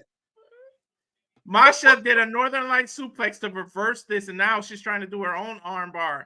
Wow. Try to go for the leg kicks also to try and get her down. Oh, wait! Kira Fuda clutch! Kira Fuda clutch by Shayna Basler! That came out of nowhere! That was a brilliant counter by Shayna Basler. It very well might be it. It very well might be it. Masha's fighting. Lights out Masha's for Masha. Fighting. She tried to get Shayna to roll her off, but she held on. She still got it locked. Yeah, she's not letting go, man. She's got a death grip into a snap. Nice into her own headlock. Sleeper hold of her own. She switched it with a judo throw, and now she has her own Kudakita clutch. Kira Fuda clutch, and she's trying to bring her back down. Oh, wait, she's trying to go for a pump handle. Pump handle suplex. She dropped it right on her neck. Going for the sleeper again. Are you kidding me? Kira Fuda clutch by Masha Slamovich. It's over. Come on, no Shayna. Chance. Shayna trying to fight. Shayna trying to fight through the pain here. She's trying not to pass out. Referee that was checking. A hell of a counter. How is she countering that? How did she counter that? What she did? It was a leg lock. It was a leg lock. Holy hell, Shayna with a nice counter. Yeah, and she's got a full-on submission in the UFC, trying to transition into an ankle lock. Shades of Zoe Stark. Zoe Stark uses the ankle lock. Kicks to the side of Shayna's head. Ouch. Oh, my God. Oh, now Shayna's stomping the hell out of Masha's head. Oh, my God. And it is all over. It is all over. Shayna Basler. Shayna Basler literally knocked out Masha with some stops. Yeah, not just any stops. Shayna Basler with curb stomps absolutely brutalizes and knocks out Masha Slamovich. I did not see that coming, but holy hell, WWE needs to take notice with what they have with Shayna. You don't want to put me on WrestleMania, I'll show you what you're missing is what Shayna just did. They're saying F you, Shayna, not thank you. After that, I mean, holy shit. And you could tell Masha was in trouble. She may be able to have a high tolerance for pain, but that was brutal, dude. That was brutal. There was no way she was going to protect herself from that. And whether the fans like back of my head hurts right now. That looked legit. Like she curb stomped her ass until she got knocked out. Well, it's not even the fact that she got knocked out. I'm pretty sure she was still on. Like she was still okay. The issue came in is that any more shots she would have been knocked out, and that's why the referees called it. She would have been knocked out, and that's a dangerous thing. But at the end of the day, it's within the rules. It's Bloodsport. This isn't MMA. This isn't MMA. This is perfectly legal. She curb stomped her unconscious, basically. That's crazy. And Shayna Basler just absolutely flipped off the fans. So did Zoe Stark. I need Shaina in every Bloodsport now. She needs to. Oh my god! You know these two. You know these two are going to go at it again. Like after that, this is far from over. You're not going to be able to keep these two apart. I don't care what company they're a part of. They're going to try and tear each other apart after that. Imagine a Survivor Series where they always do different company. Well, they used to do brand versus brand. Imagine you use TNA at Survivor Series, go 1-on-1 with Shaina, Masha, and Shaina. That's crazy. Where Francesco, you can watch this on Triller TV, my friend. I think there's a 7-day free trial if you want to check it out. Barnett. Wait, there's a trophy involved with the Barnett. Is this the finals? This is the finals of that tournament. I guess Barnett is going to be in the main event. I mean, it is. Why would you do that? So. Female finals following Shaina and Masha after what just happened. Dude, that fucking knockout was brutal, dude. Of all the things, I didn't see that happening. Dude, she just kept curb stomping her in the fucking crowd. She literally curb stomped her. You're gonna be done. You're gonna be done, whether you like it or not, bitch.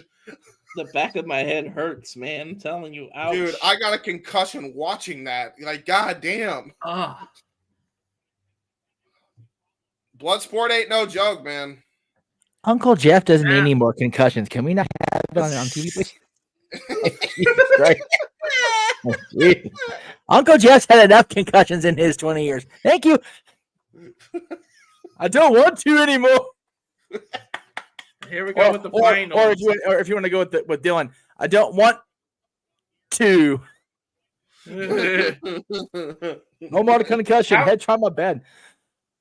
Let's see how her ankle is doing. That's probably why they procrastinated the tournament for a little bit. If I'm Marina, I'm going, can I just tag Shaina in instead? You're right. You're right. You already fucked one bitch up just now. Whatever. Now she's walking fine. There you go. Well, she must have been doing some stretches or something. She had to have been. Yeah, I mean, there's no doubt. Like she is hurting, and she had to stretch her leg to even get any feeling back. Like there was definitely some yoga that had to be done before she could come out again. That's it. What a way to Somebody call Dallas. Somebody call Dallas. This is how you hype. What a way to get our channel hyped up for WrestleMania. You start with this first watch along, and now the rest of this week is just going to be. But dude, you guys called it just right. Shayna Baszler was like, "All right, Paul, you're not going to book me for Mania. I'll show you." Yeah, exactly. But I honestly think this was booked far enough in advance where this was going to be her WrestleMania. Like she already knew it was happening, so it's like, why? Especially going into a Bloodsport, I wouldn't be booking her WrestleMania weekend because she might have got dinged up a bit. So yeah, dude, she fucking fought Masha Slamovich. She got some shots in, and they were stiff. They were stiff, dude. Dude, she got a freaking that would pump handle suplex. By the way, is disgusting. God damn. On her head hard. Yeah, man. Like, no wonder she curb stomped her ass. I would too. You fucking bitch. Like, fuck you. I really can't get over this Snow really reminds me of Luna Vachon. Like the tattoos, everything. Yeah, man. She's got that Luna Vachon energy, man. Lacey Snow Sean. No. Now she's taking off her socks. It's a sockless fight. It's a sockless fight.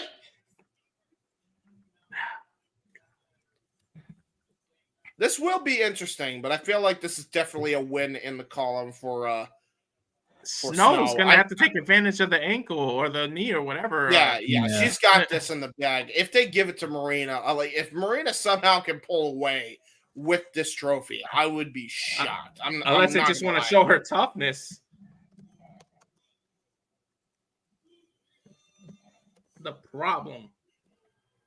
So Snow has to be the problem solver. No, she'll be a problem solver. No problem. The problem's the leg. Solve it by tapping her out with the leg.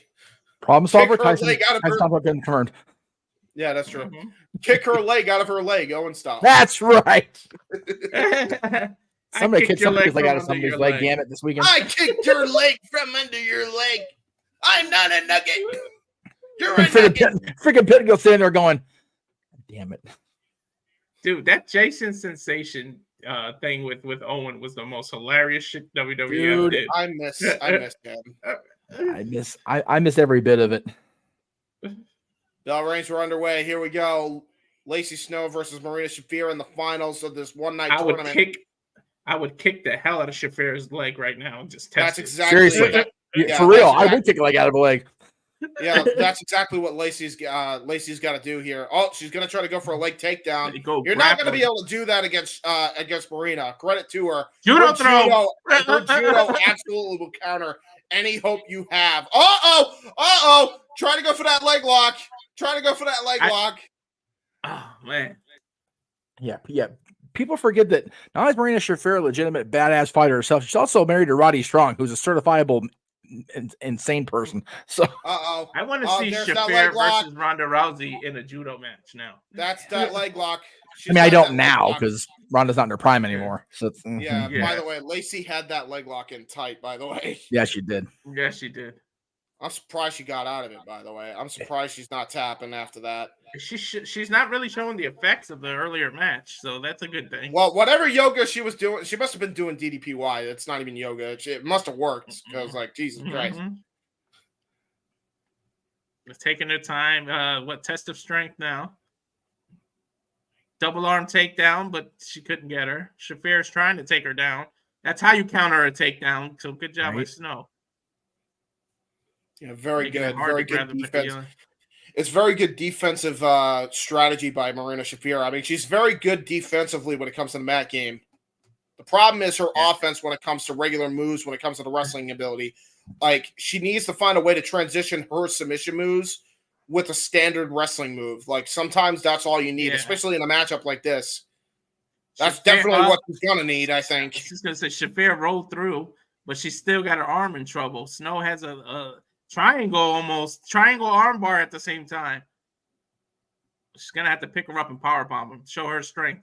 Oh, yeah. Oh, wow. Called it. Yeah, but here's that problem. I think that leg is giving her fits more than she's willing to admit, by the way, because she couldn't get that full lift up. Yeah. So her leg is definitely hurting enough. There's the arm bar. No. Great counter by Lacey Snow. Back in a stalemate position here. Get up, Shafir. Oh, and now we're just having a Western standoff here in the middle of the GCW ring. Oh, trying to go for a judo toss. I don't know what the heck. Go for a judo throw against Shafir. Oh, to fake her out to get a leg lock. That's why she was able to counter it. She was trying to psych her out. That was actually very good mind game tactic there by Lacey Snow. Snow has an ankle lock / triangle around her leg. Lacey Snow stands. She's spinning. Another leg lock. She has the triangle around her arm trying to push her weight down so the Shafir can fall, but oh my gosh. Her leg twisted a little. Ooch. Yeah, her leg twisted bad on that one. And this time she's trying to this time she was trying to roll through with it, but the damage may have already been done. That's a yoga stretch right there. Oh, you can see she's limping when she got up. Yeah, for sure.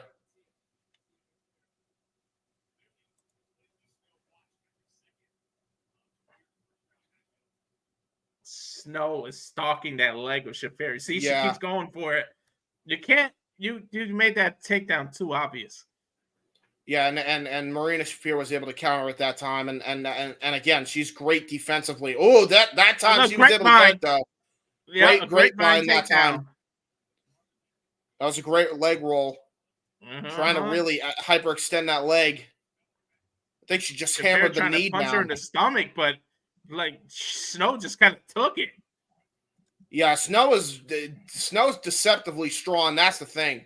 Like you could tell she's able to take that punishment. Shafir, trying to go for a palm strike. Out. No, ouch.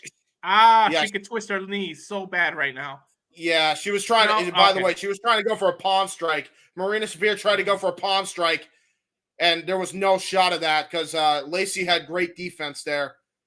Going for a sleeper hold or a rear naked choke of sorts. Shafir's in deep trouble because if she locks that triangle tighter, then the rear naked choke is just there. She's got hooks in right now with the triangle hook. Oh man, but Marina Shafir's standing on her own 2 feet here. But wait a minute. Yeah, but Snow's switching stance, trying to go. She's gonna flip over and try to get an armbar. Nope, a leg lock. Oh, again going with for that leg. grapevine. She's trying to wear down that leg. Oh, Marina Shafir. Oh, she bent the leg all the way on the other side. Oh my God, she twisted that shit. Ooh. Ouch.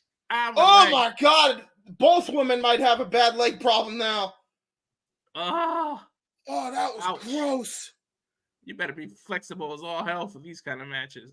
Yeah, for sure, because they'll stretch you out like a pretzel for real. Great counter there, I think, by Marina Shafir. And we're back to a stalemate again. Yeah, both women are limping now, man. They're like, you got Lacey Snow with her ankle in a bad way, and then you got Marina Shafir with a bad knee. Grapple. Oh, nice takedown. Oh.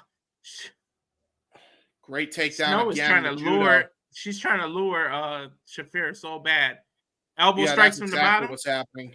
Yeah, trying to go for the elbow strikes, but not able to because Marina's again great defensively, phenomenal. Nice defensively. Elbow by Snow from the top. Ouch! Another elbow. Jesus. Ouch! Another elbow. These slow, methodical elbow strikes. And now she's going for forearm grinding, and now back to that leg lock. Grapevine leg lock. That's all she, honestly, that might be her strategy in this fight. All she needs to do is keep pressure on that leg, and eventually Marina Shafir is going to have to tap. Especially if if she gets one good lock into that leg, it's over. Yeah, Snow definitely paid attention to the first round because she knows her plan, and she is sticking to it. Much like I stick to my stick, she's sticking to her plan. She's definitely sticking to her plan, and she wrenched on that knee. She wrenched on that leg lock for a while. Again, Marina Shafir, very good defensively, but all that pressure on her knee right now cannot help matters, even though she's trying to counter any way she can. But man, she will not let go of that leg, Lacey Snow. Finally, she let go into a front power slam by Marina Shafir. Trying to go for an anaconda vice. Anaconda vice by Marina Shafir. Going for that front face lock again. I thought she was trying to choke her from the top. Yeah. Yeah, that's what I thought she was trying to do. The same way she ended the first round. What a slam. Holy hell. That was a great slam. Oh! Head kicked her all the way to the outside of the ring. Holy hell. Wow, Marina Shafir got one. Shafir got one lucky knockout. It is all over. Marina Shafir got the TKO victory, won the trophy. All it took was one shot of her leg to kick her right out of the ring, and she got knocked the hell out. It looked like Snow got up, though, but she, look at this head kick. They're showing the replay. Wow. Oh, yeah, no, she was out. She was out on her feet. That was it. It didn't matter if she rolled to the outside of the ring or not. She was out cold. That was a brutal shot. She can barely stand up right now. She can barely stand up. Holy hell, what a head kick. Yeah, she's out. She was out from that. So Shafir wins the tournament. Oh. Marina Shafir, 2 out of the 4 horsewomen win tonight. With a bad knee and all. Dude, that was the uniqueness of how each match is ending different is ridiculous. Yeah, I love it, man. I really love it.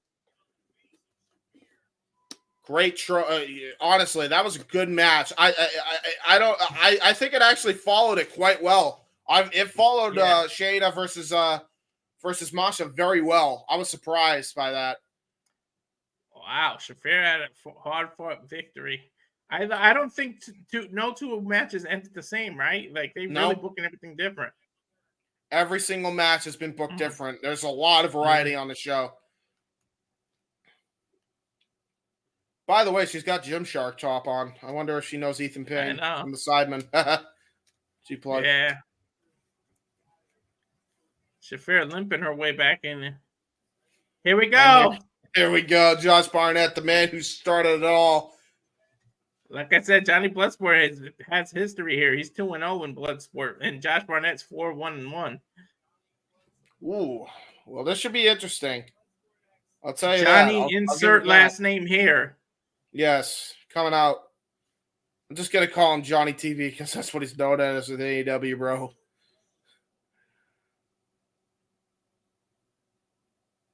I prefer Johnny Mundo, but they will never call him Johnny Mundo for whatever reason. No, why this song? What song is he wearing? Johnny, when they go any way you want, anyway. Why is he coming out to this? Dude, I would have laughed if he came out to his OG theme in the Indies. He came out to fucking 12 Stones. 12 Stones? Yeah, 12 Stones, his original indie theme. Holy shit. Look at Johnny and Nick, man. They just, whew, look at them bodies. Abs for days. You're muted, Jeff. You're muted. I did a cartwheel. What I said was, I have heard tell it is a fact of life that Johnny and Nick are going to be doing washboard abs laundry after the show for everybody. It's going to be a thing. Exactly. It's going to be great. And freaking Royce is going to come there and help him now. God damn, you see him? Yeah, true. Yeah. Victor too. Yeah, well, Victor's got to keep up with Lady Frost, so he's got. Yeah, there was that. Here's Barnett. No small guy, man. He just looks like he'd kill you in a dark alley, bro. Like Johnny just. Go ahead, Jeff. I was gonna say Josh Barnett is the freaking prototypical and proto-human fighter. Like he's just like, nope, I'm good. I quit now. Bye. I'm out. Like, Josh Barnett.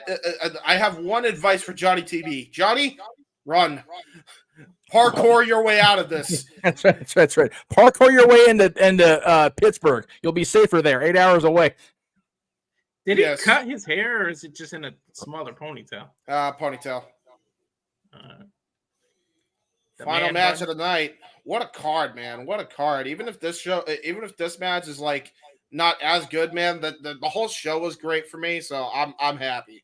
Dude, I am here for a show like this, starting us off. It's well paced. It's got more of a feel of a fight card than a wrestling show. So it like I said, the pacing's great.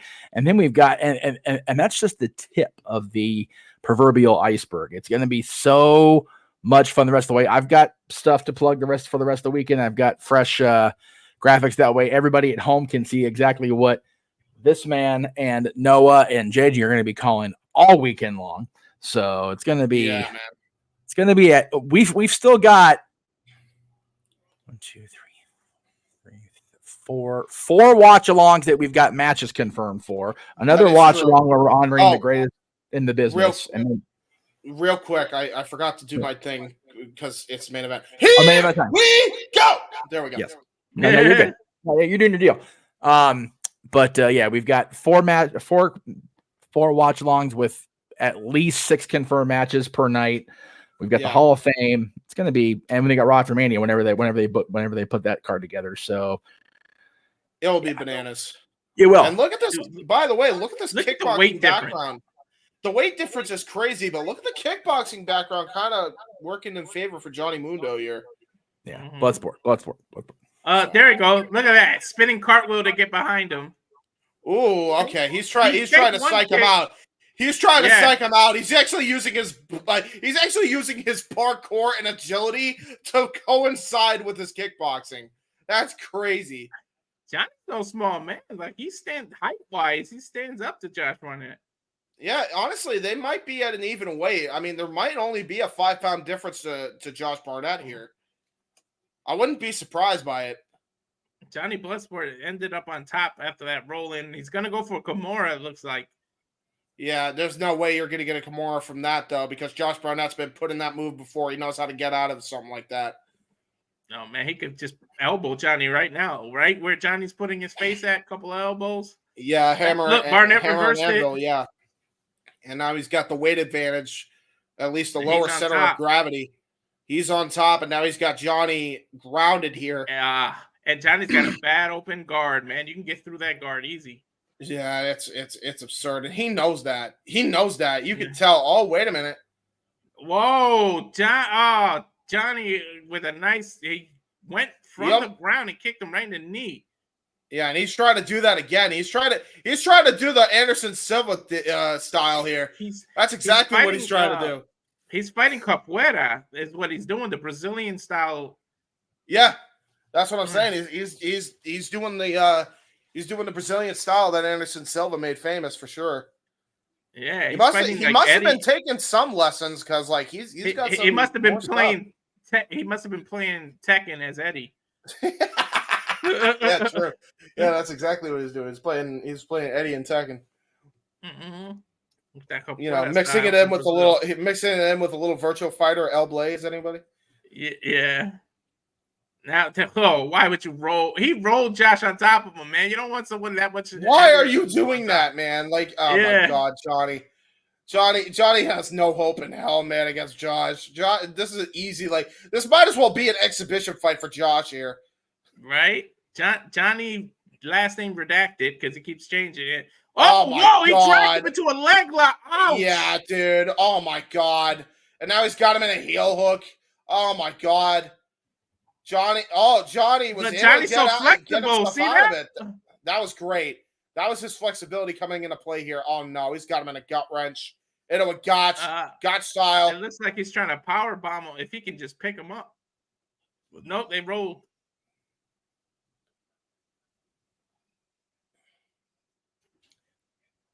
This is amazing. Like,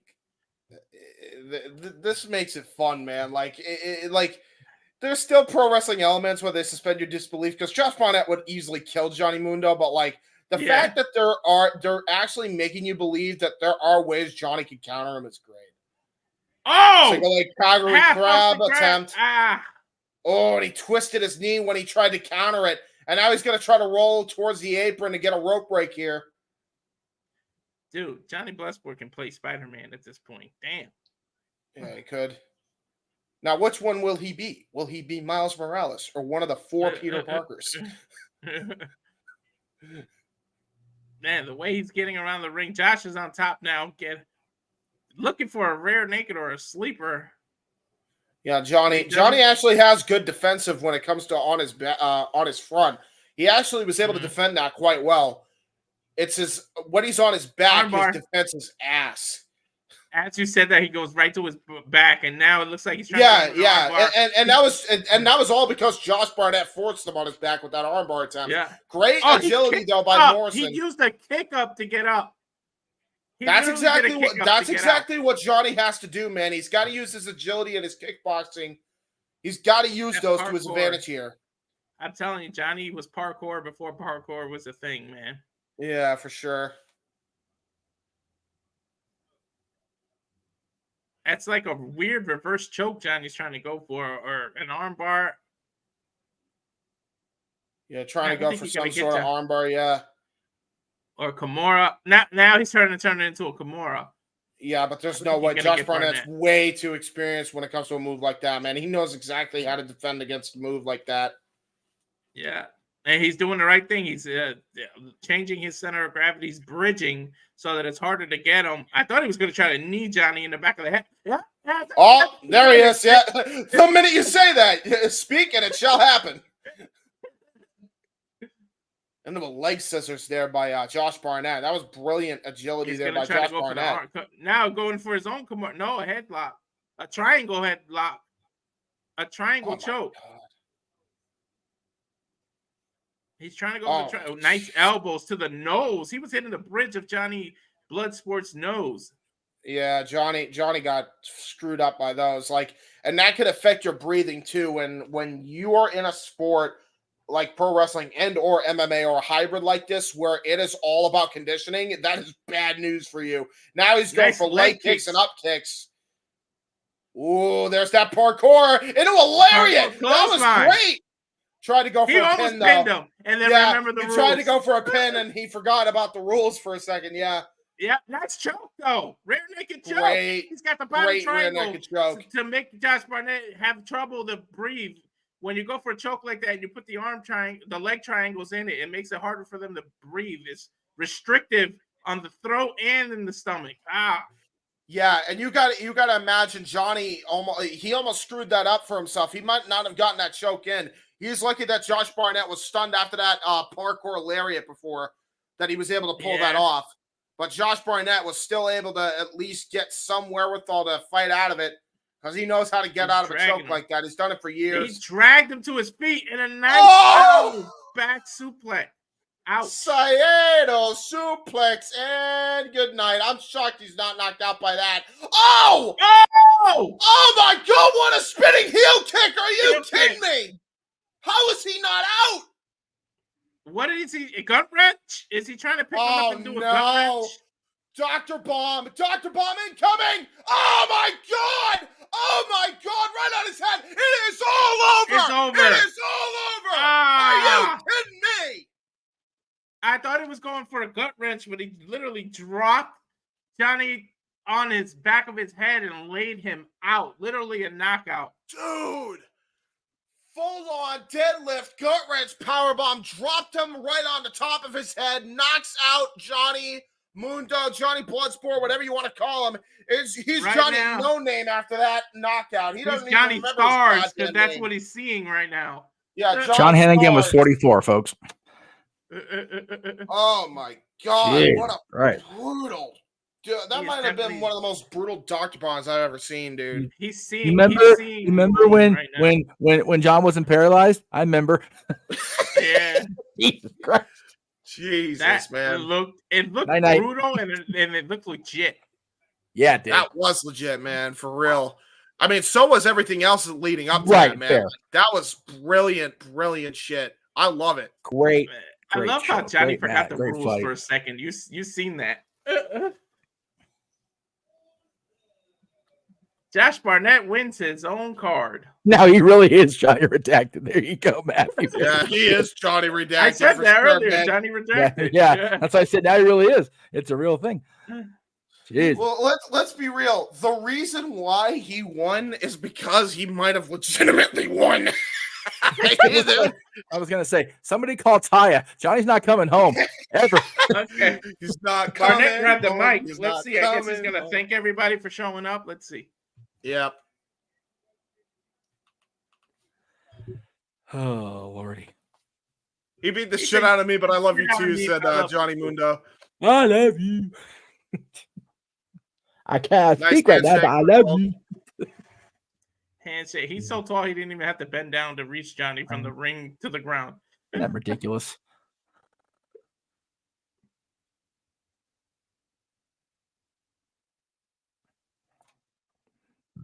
Excuse me.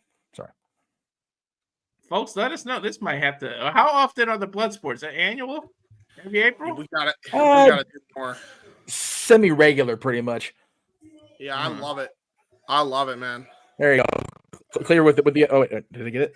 There it is. Johnny's. Yeah. You know what, Matthew? You'll be good, man. You got an hour and a half. You'll be fine. It'll be okay.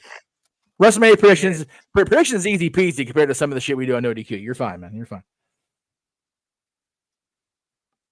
Yeah, like talk about CM Punk 35 times on the No DQ review because there's always something new detailed. Don't do that anymore. Josh is announcing something. I think he just announced the next Bloodsport. Oh, there you go.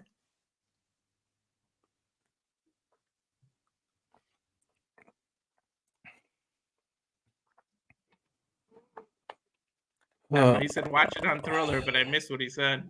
I think he announced it. Watch it on Thriller. Thriller night. Thriller TV. That is it. The copyright 2024. No CM Punk surprises. None of that. When we don't need GCW it. Put in there when they put the copyright sign. So there you have it, folks. The card is over. Wow, by the way, let's just shout out everybody that is watching on every single channel before we get the hell out of here. Thank you all so much for tuning into this.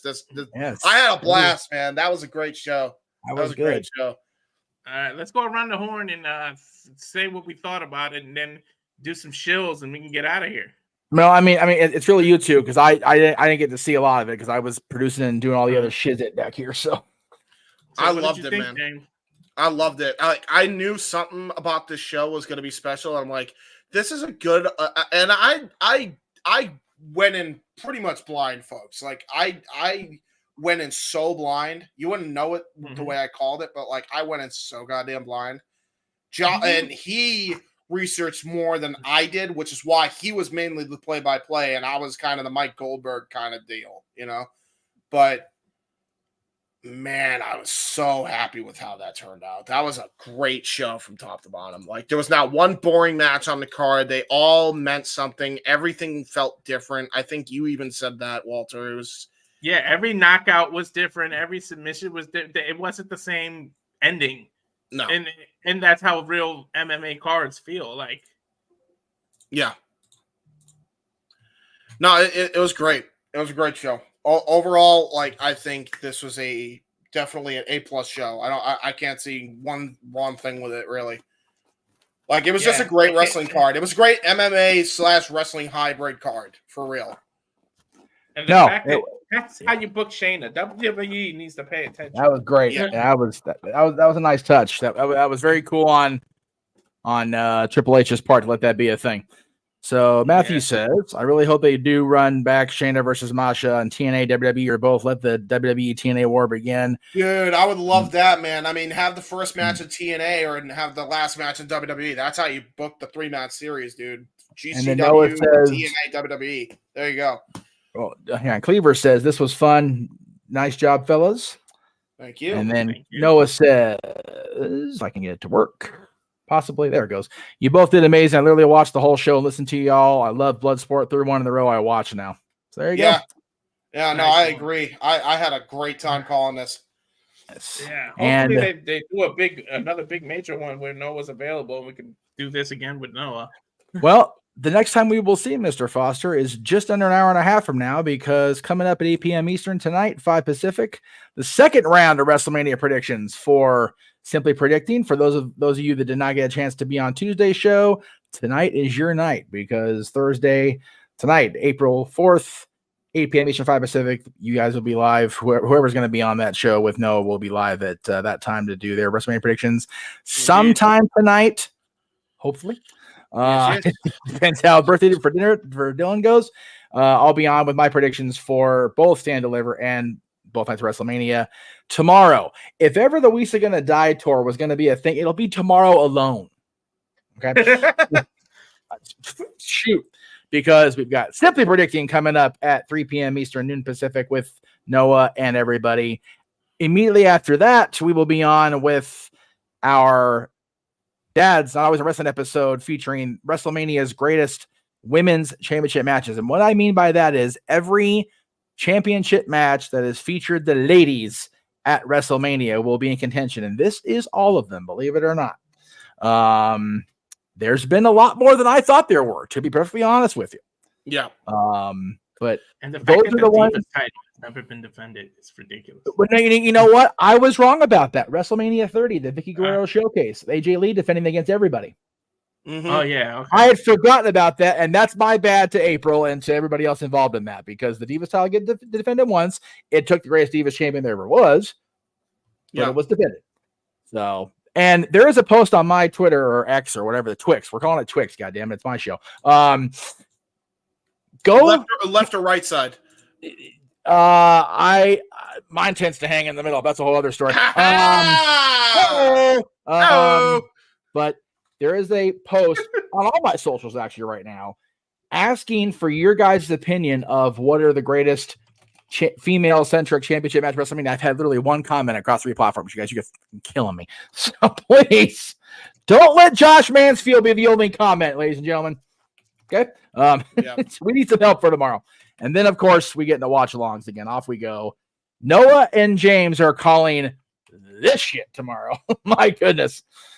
Eddie Kingston and Mark Briscoe, Athena and Hikaru Shida, Queen Aminata and Billy Stark, for the newly created women's TV title, Dalton Castle and the man we just saw, Johnny D in a fight without honor, a Stardom showcase, Kyle Fletcher and Lee Johnson for the Television Championship, and there will be one more match added once you watch today's Ring of Honor TV. I'm not saying what it is. I ain't being that asshole.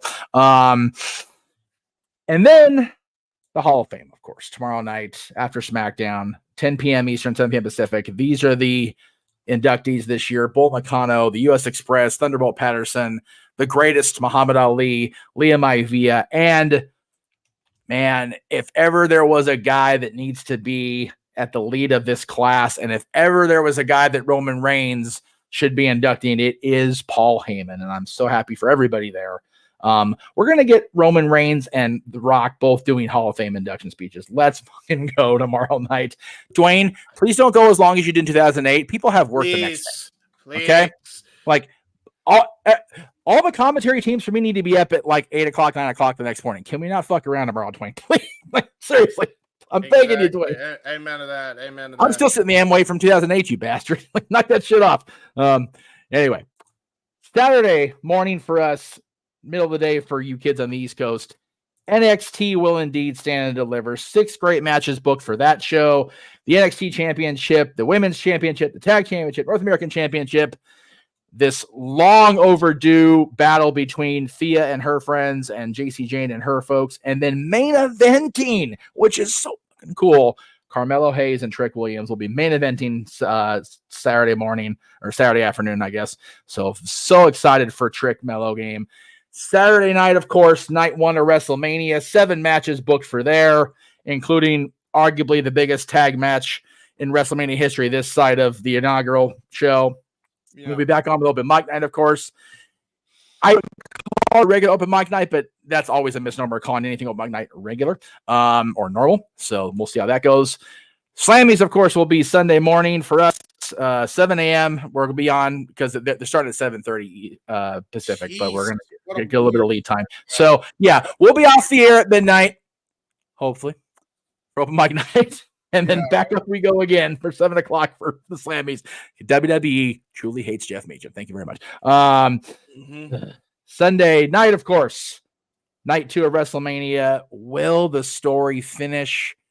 Will any of these stories ever finish in the history of ever? Probably not. And then, of course, Raw After Mania will be coming up on Monday night. And then from there, we get into the next weekend of all the things coming up. So just be on the lookout for everybody coming up. But it all starts in a little under an hour and a half, as I said. Simply predicting round 2 WrestleMania with Noah et al. So be on the lookout for that to go live. I actually found out here just in the last few minutes that my buddy Ariel Bevelaire had a show scheduled at the Bourbon Room this coming Tuesday night. It's now in the main stage, not even on the lounge. It's in the main stage where Drag the Musical was performing. She gets to have her own showcase there live at the Bourbon Room Tuesday. So check out her song Till the Clock Strikes on YouTube and Spotify, and then come out and see her if you're in Hollywood or the area Tuesday night, because I'm going to do my damnedest to be there. Walter's here. James is here. I have their plugs in here because I'm in the right room. So let's just go ahead and do that. I'm scrolling.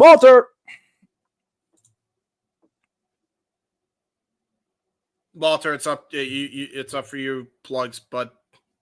Oh, okay. I think he was muted or he read one or the other.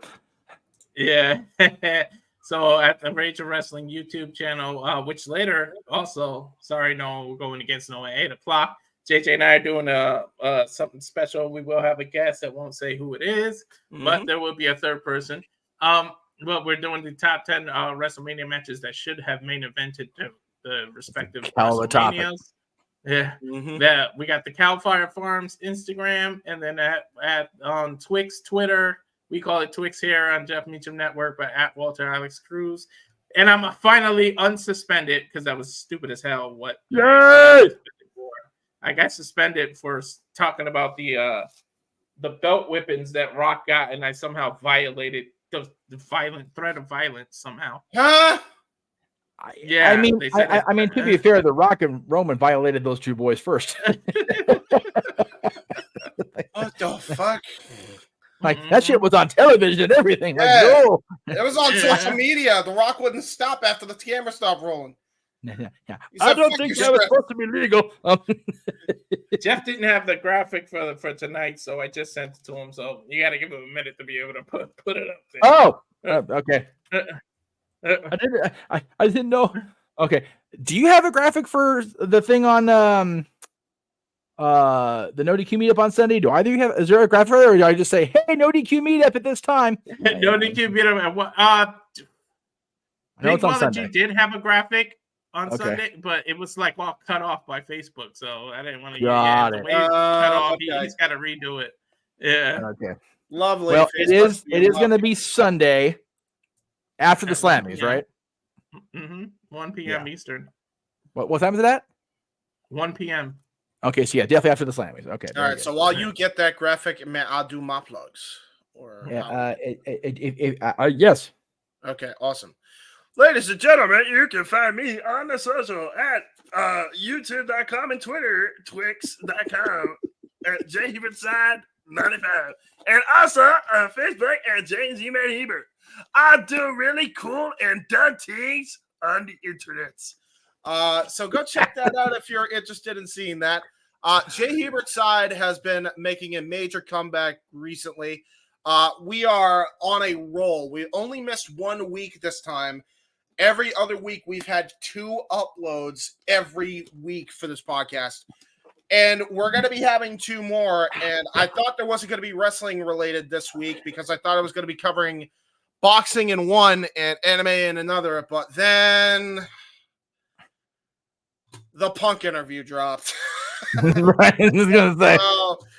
So, episode 11 and episode 12 are out right now on demand. Episode 13, where we cover Sneeko and Jake Paul versus Mike Tyson, and my initial thoughts on both of those situations, we cover that on episode 13.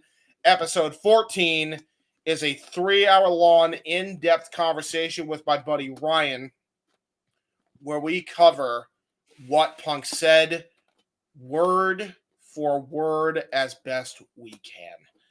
It's a long one. No, it is. I have picked a side. If you want to know what that side is, watch this show. And then after you watch that show, tune into the coverage of WrestleMania Night 1, and then tune into the coverage of Open Mic Night, where I will relay that same information that night. For people that don't get the joke on that graphic right there, that is called scapegoat card. Thank you. That is literally a scapegoat. Thank you. Yeah, that's scapegoat magic card over Jack Perry's face. Somebody got it. Somebody got that reference. And also coming up next week after Mania Week, that's when we will do the career of legendary Dragon Ball creator and artist Akira Toriyama. We're going to be doing a tribute to him that week instead of trying to shoehorn it in during the week of when Punk did his thing and everything went haywire. So we're going to do it for that week instead. And then on top of that, we will also do the Will Smith and Jada Pickett stuff. We'll be doing that the week after that as well. So be on the lookout for all that, ladies and gentlemen. That is what's coming up on Jay Hebert's side of things. You could also check out the 1 in a Million Gary Hebert hockey documentary trailer, and also the second trailer that has the epic speech that he gives to the number 1 team in the state that he currently resides in New Hampshire. Great team. They won the whole thing undefeated, and this was 2 games prior to them going undefeated. Check it out. Matty Laws calls it one of the greatest coaching speeches you will ever hear in sports. And this is coming from a guy that really didn't have a history with me much outside of these people, really. So, like, the trailer alone has me hyped for that. Yeah. So be on the lookout for that. And that's coming out soon, ladies and gentlemen. Coming out soon. Be on the lookout for it in a week or so's time. Maybe even sooner than that. So be on the lookout because we are hauling ass with that production. Yes. A couple things. I got the graphic up for Walter and Big Baller G and their DQ crew for Sunday afternoon. No, sorry, just kidding. This is for the thing for the night. I'm tired. Don't mind me. Go ahead, Walter. Do your thing. I'm gonna stop talking and let Walter do it. That should have main event at WrestleMania. We didn't want to put a graphic of any matches because then it spoil it. So we put a generic WrestleMania graphic. Yeah, that makes sense. Mm-hmm. Yes. So, James, you mentioning not missing an episode just kind of triggered my buzz memory. So, did you? If one thing happens coming up in a few weeks, then this will be a thing.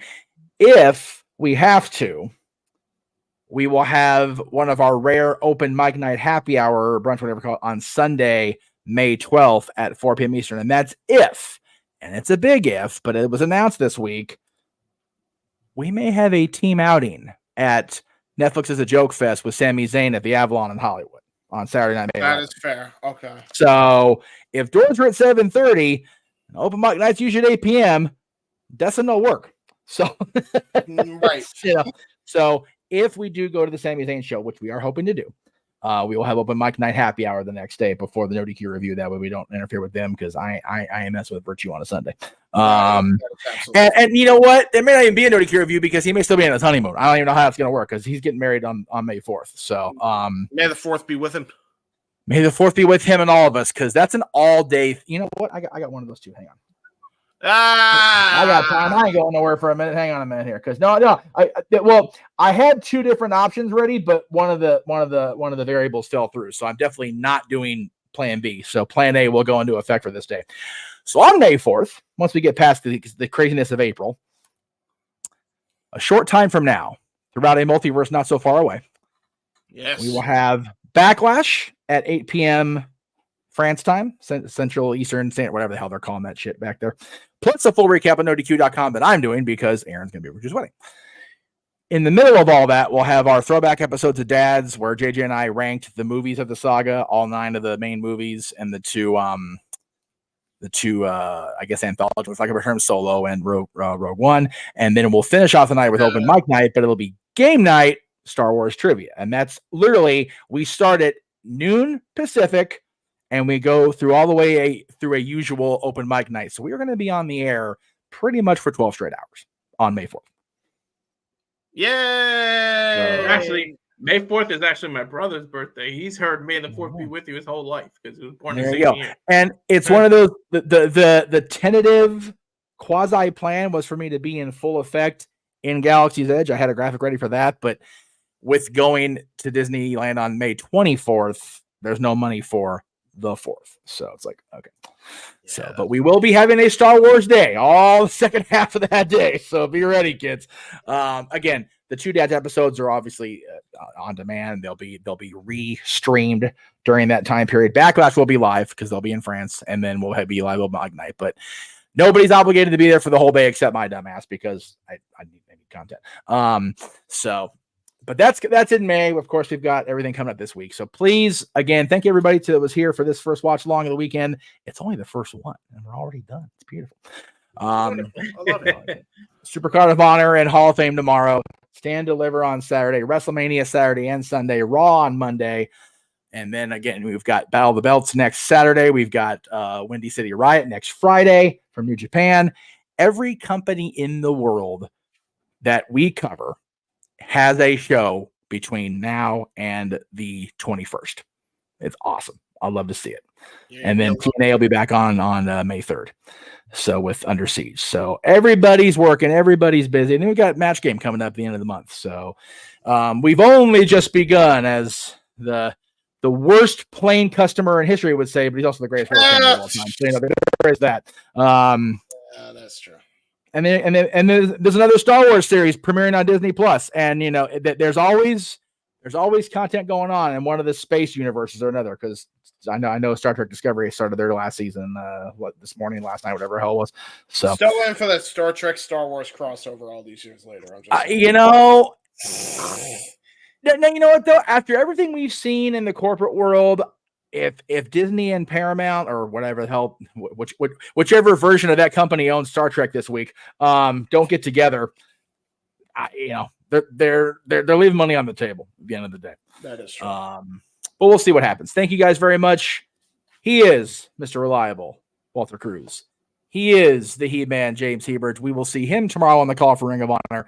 We will see him all throughout the weekend, covering all the things WrestleMania and WWE and at WWE World. I'm surprised you're not there. The Rock is there, and he's here working for me. That's how awesome Walter is. He could have gone and seen The Rock, and he's here working for my dumb ass instead.